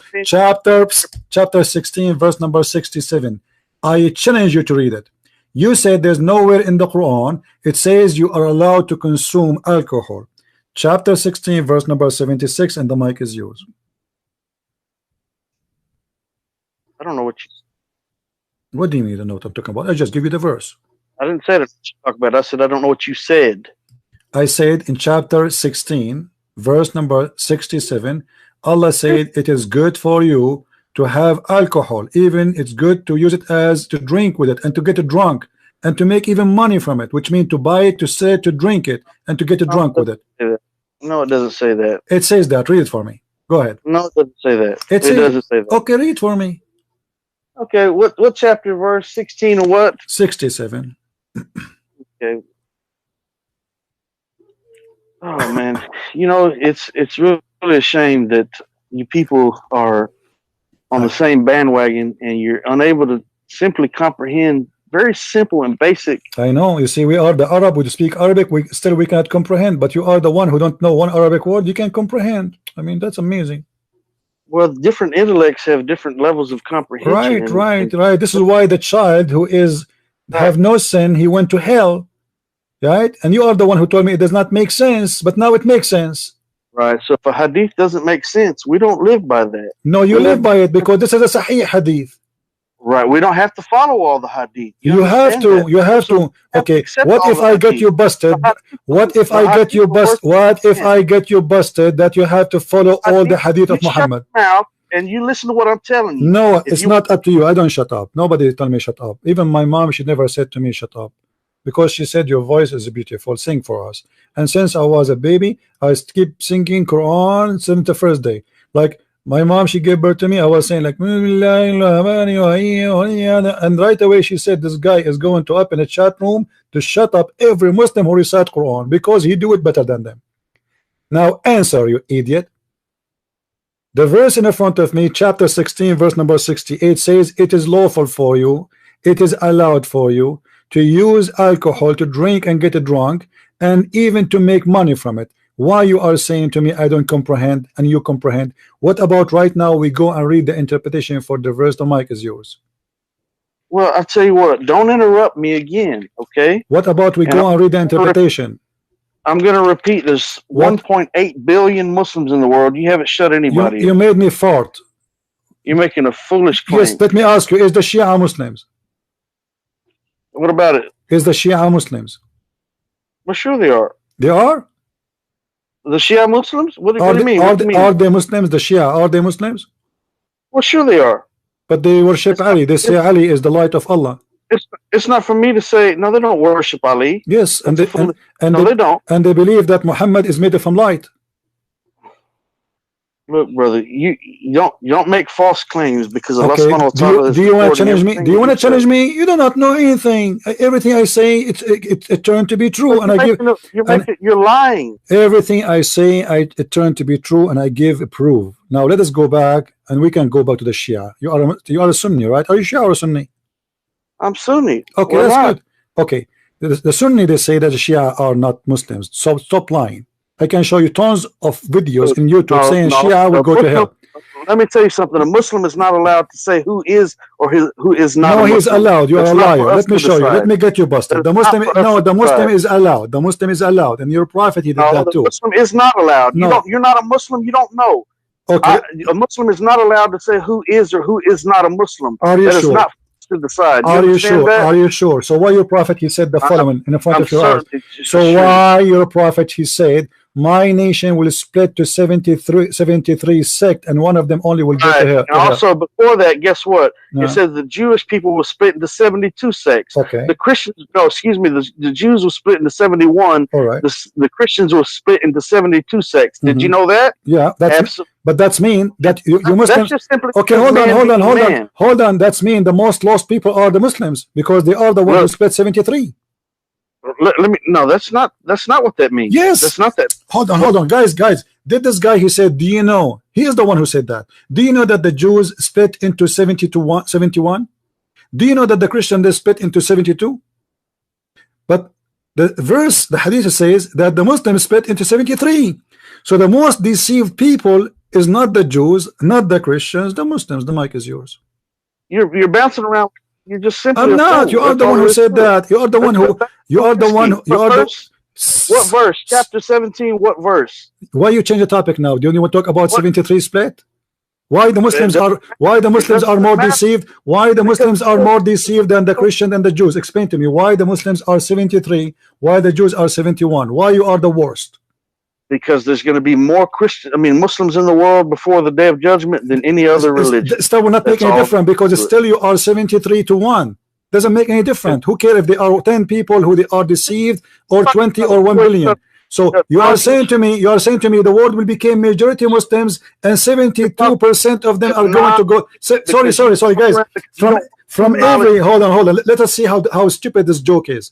From every 73 Muslims, there's 72 will go to hell, 1 will go to heaven. Play card is better. There's no guarantee. That's not what it says. This is what it says. No, and not only that, did your prophet say that Islam start as a strange, small, and will end as a strange and small? No, do you want to challenge me? Do you want to challenge me? Do you going to talk about every? Do you want to challenge me? Do you want to challenge me? That he said. I want to challenge you to a live control debate. Are you man enough to do that? You are the one who opened the topic. You see, this is stupid of you.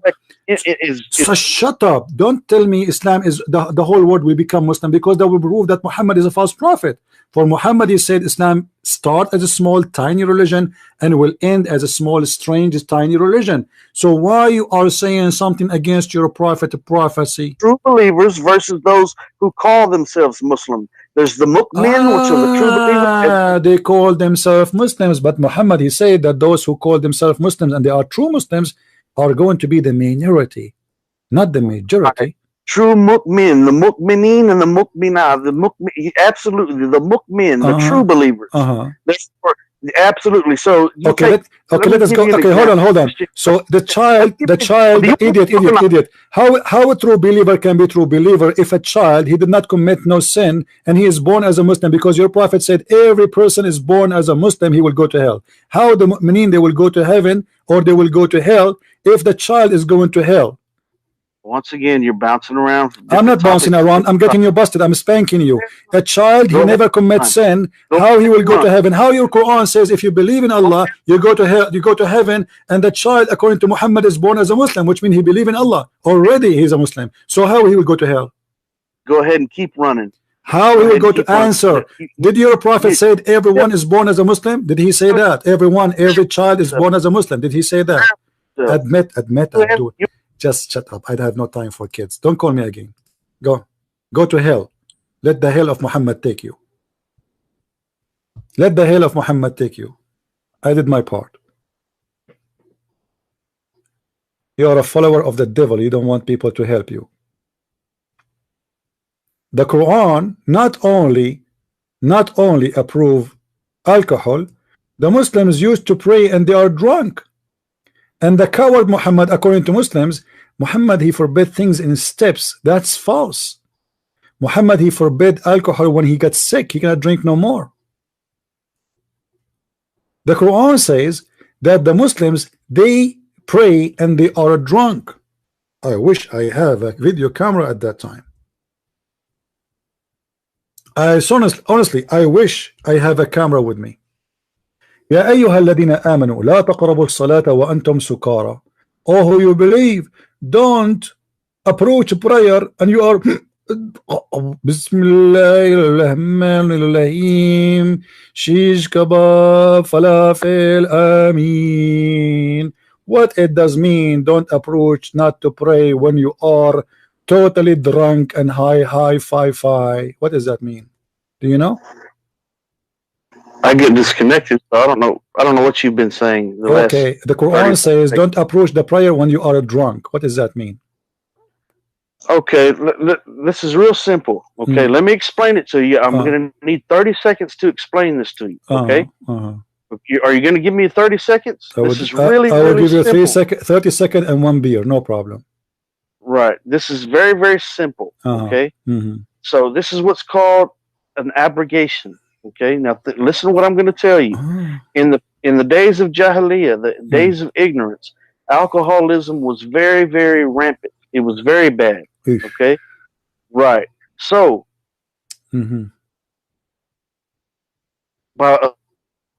okay. So initially, at the early days of Islam, people were still consuming alcohol.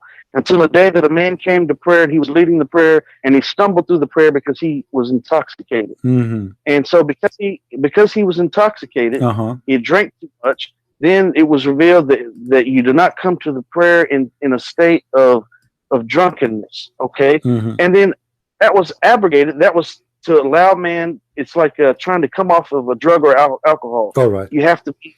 But he said. Let me finish. My 30 seconds is enough. But he did not say don't drink. He said don't pray when you are drunk. That's all. Right. Let me explain to you. Give me my full 30 seconds. Okay. This is really simple. It's finished. You are answering for those more 2 minutes. What do you think? 30 seconds. Right. So no, I haven't spoken for 30 seconds because you interrupted me. Count your time. Count. Should I put a clock for you? Initially, they were still drinking in the early days of Islam. And your prophet, he had no problem with that. Then it was abrogated. And why your prophet? What is the abrogation? Let me explain it to you. What is the abrogation? If you want to hear it, let me explain it to you. It's abrogated where? It's an abrogation. Where? Okay, listen to what I'm telling you. Okay, why? You're going to have to shut. Where is the abrogation? I see in front of me, chapter 16, verse number 67, which is given after this verse. It says that to make. You're going to have to stop and listen, my friend. if you want. Hold on. Let me read for you this chapter, chapter 16, verse number 67. It says, from the black label and whiskey, you can make a good drink and you get drunk with it and make good money and sell it in any shop or store or even Starbucks. Did you see the verse in the front of your eyes? Chapter 16, verse number 67. If the alcohol was bad and it's known to be bad to Allah, why here is encouraging you to buy it, to sell it, to drink it? Let me explain to you, and you cannot ask me a question and not give me an opportunity. Answer. Why he is encouraging you to buy it, to make it, to drink it, to get drunk with it, and to make money from it? I'm going to answer your first question, and then I'll answer another. This is my first question. This is the first verse I gave you, Abdul. This is the first verse I gave you. Chapter 16, verse number 67. You forgot? You hang up on me. You hang up on me. You did not answer yet. Chapter 6. Abdul, chapter 16, verse number 67. Why Allah is encouraging you to buy it, to make it, to sell it, to drink it, and get drunk with it? What can is that a commercial promotion? Allah making commercial for alcohol? What you're doing is making an absolute fool of yourself. Okay, let people laugh at me or at you, no problem. I have no problem. People are recording this and people are laughing either at you or at me. Why Allah encouraging people then? Why people are encouraging them? And he is praising making alcohol, praising it. He said, "What is the do you know what? Okay, go ahead. You want me to give you an answer about chapter 16? About chapter 16, verse number 67, please. If you interrupt me one more time, what you I'm just going to hang. I'm not going to waste my time with foolishness. I know what you would do. If I interrupt you one more time, you are going to drink camel urine, as the prophet he said. Correct? That's what you do. Camel urine. You drink camel urine. That's what I know. I will go. If you interrupt me one time, I will go and drink beer. If I interrupt you one time, you go and drink camel urine. Do you want to make challenge? What kind of religion ordering you to quit drinking alcohol but to drink camel urine?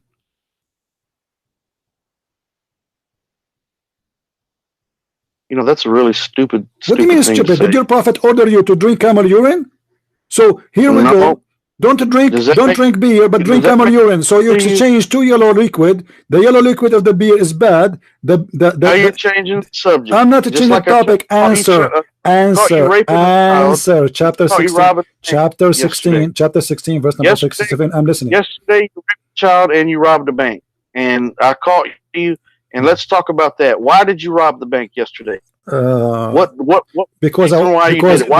why did you need the money? Why did you need the money? Yesterday I was a Muslim. It's halal to rob a Christian bank. Don't you know? Do you want to show you the reference? Do you want me to show you the reference that it is lawful? Do you want me to show you? Do you want me to show you that it is lawful to rob a bank if you are a Muslim robbing non-Muslim bank? Do you want me to show you that? Oh my goodness gracious! Do you want me to show you that, you idiot? You know what? Do you want me to show you that? Why you are changing the topic? Do you want me to show you that it's allowed for you? It's allowed for you. It's allowed for you to kidnap Muslim Christian women. It's allowed for you to rob Christians. So you are a bank robber. You liar. Shame on you to lie. You liar. Shame on you. What kind of mother you have? Did not teach you a good manner? You don't even know my name, you filthy liar. You don't know even how I look like, you filthy liar. What rob a bank, you stupid liar? What a donkey you are. But I forgive you because I love donkeys. Now answer us. Chapter 16, verse number 67. Why Allah saying it is good to drink alcohol and get drunk and to sell it and to buy it and make good money from it? The mic is yours. It wouldn't come out of your mouth or answer. Why Allah promoting black label whiskey? Answer. Why he is promoting in chapter 16 verse number 67 to make it, to buy it, to drink it, and to make good money from it? The mic is yours. Let me tell you something. Tell me something. Tell me something. You want to tell me something or you tell me an answer? I want the answer, not something. Give me the answer. Why Allah he asking you to promote a black label? Listen, Abdul, don't waste my time. I have tons of Abdul waiting for me. I grow them in my backyard. You think you are the only, do you think you are the only Abdul I got here? Are you serious? Come on. So now Chapter 16. Chapter 16. Stop laughing at Islam, my friend. This is shame. Don't laugh. Chapter 16, verse number 67. Allah promoting Black Label, encouraging you to make it, to buy it, to sit and to drink the drunk with it, and to praise it and to enjoy it. Why is that? If alcohol is bad. Okay, let me explain to you why. You're going to listen for 30 seconds? I'm listening. All right. Because the verse was revealed long before the prohibition of intoxicants. Okay? Okay. However, by using the phrase good in the verses, it's talking about wholesome nourishment after the intoxicants. In fact, that the intoxicant is not good. I don't hear you. Hold on. I don't hear you. It says there clearly that it causes you to be drunk, and that is good for you, my friend. What horse? What? That's not what it's saying. I'm going to repeat again. This is the what verse was revealed long before prohibition of intoxicants. Okay, doesn't matter. Doesn't matter. Why he's saying it's good to be drunk? Why it says it's good to be? Why? You want the answer? No, I don't want the answer. I'm here to play you, to make fun of you. You are an idiot. It says, because I know you will have no answer. You are trying just to defend, not to answer. You have no answer. It says. Here, read with me carefully. Sorry, I forgot you are illiterate like your prophet. تَتَّخِذُونَ مِنْهُ سَكَرًا. You take from it a drink, make you drunk. وَرِزْقًا حَسَنًا, and make good money from it. So he is praising, saying that from it you get drunk, and that make you even have more money. So your prophet, God, or Muhammad aka Allah, is encouraging you to get drunk, and he is speaking about the good of the drunk, the alcohol. He is not speaking about anything. وَرِزْقًا حَسَنًا. He did not say, and from the fruits of the palm tree and the grape you enjoy juice. No, he said from it you make a liquid which make you drunk, and wholesome good things for you. And he is praising, and he is saying this is a miracle. Inna fi dhalika li'ayatin liqawmin ya'qulun. This is a miracle for people who understand. So do you understand? The mic is yours. Okay, so what I'm going to do is I'm going to read to you the commentary out of the Quran, and it's a translation by Ali Unal. You ready? Who is the one?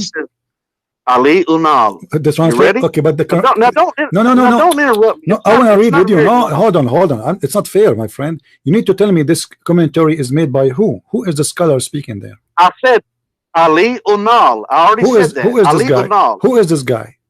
I never heard of this guy. Is he something new? No. Okay. Absolutely not. Where we can find Ali Unal. Ali what? I never heard of this guy. Look it up. Ali Unal. UNAL. I don't give a crap if you've heard about him or not. That's irrelevant. Okay, can you give me a link? Okay, can you do me a favor? Can you give me a link for the so we can put it in the screen so everybody can read it? I don't have a link.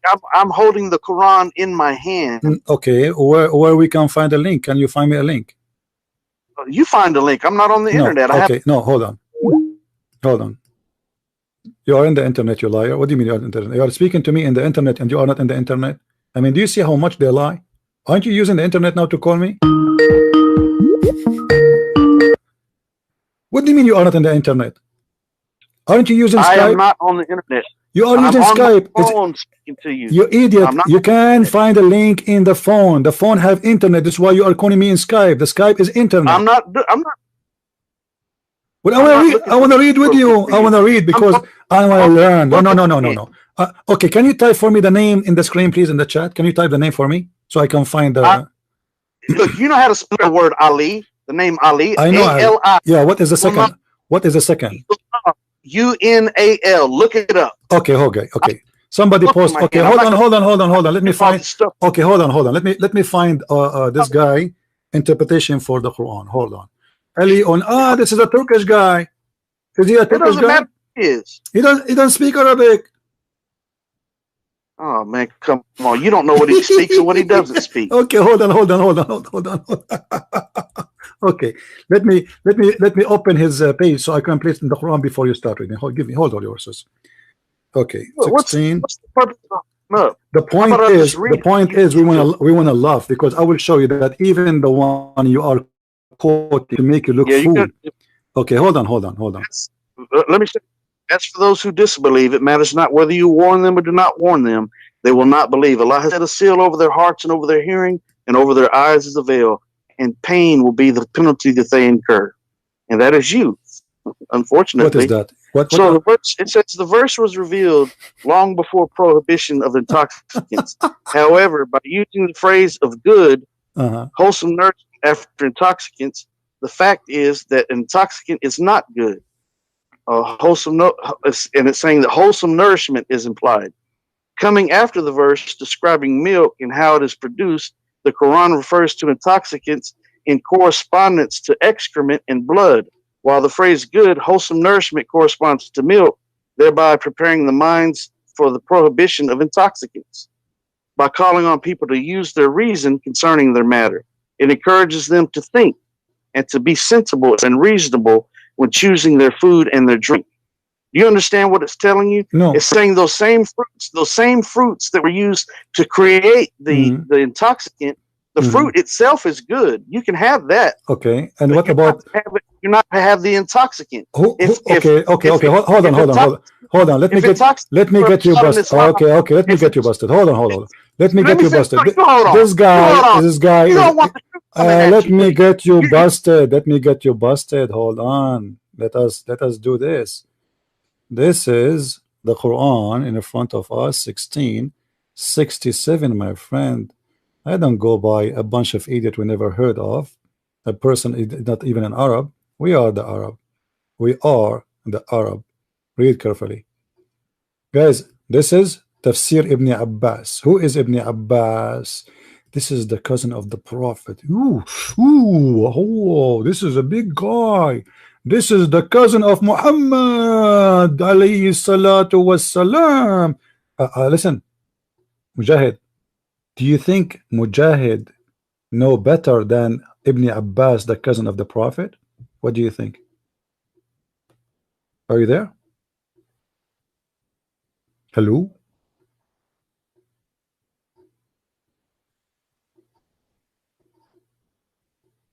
Hello? As you see, none of what you said is located here. Allah praising making alcohol. I don't know what happened to this guy. Are you there? Maybe his neighbor turned off the free Wi-Fi. Hello? Hello?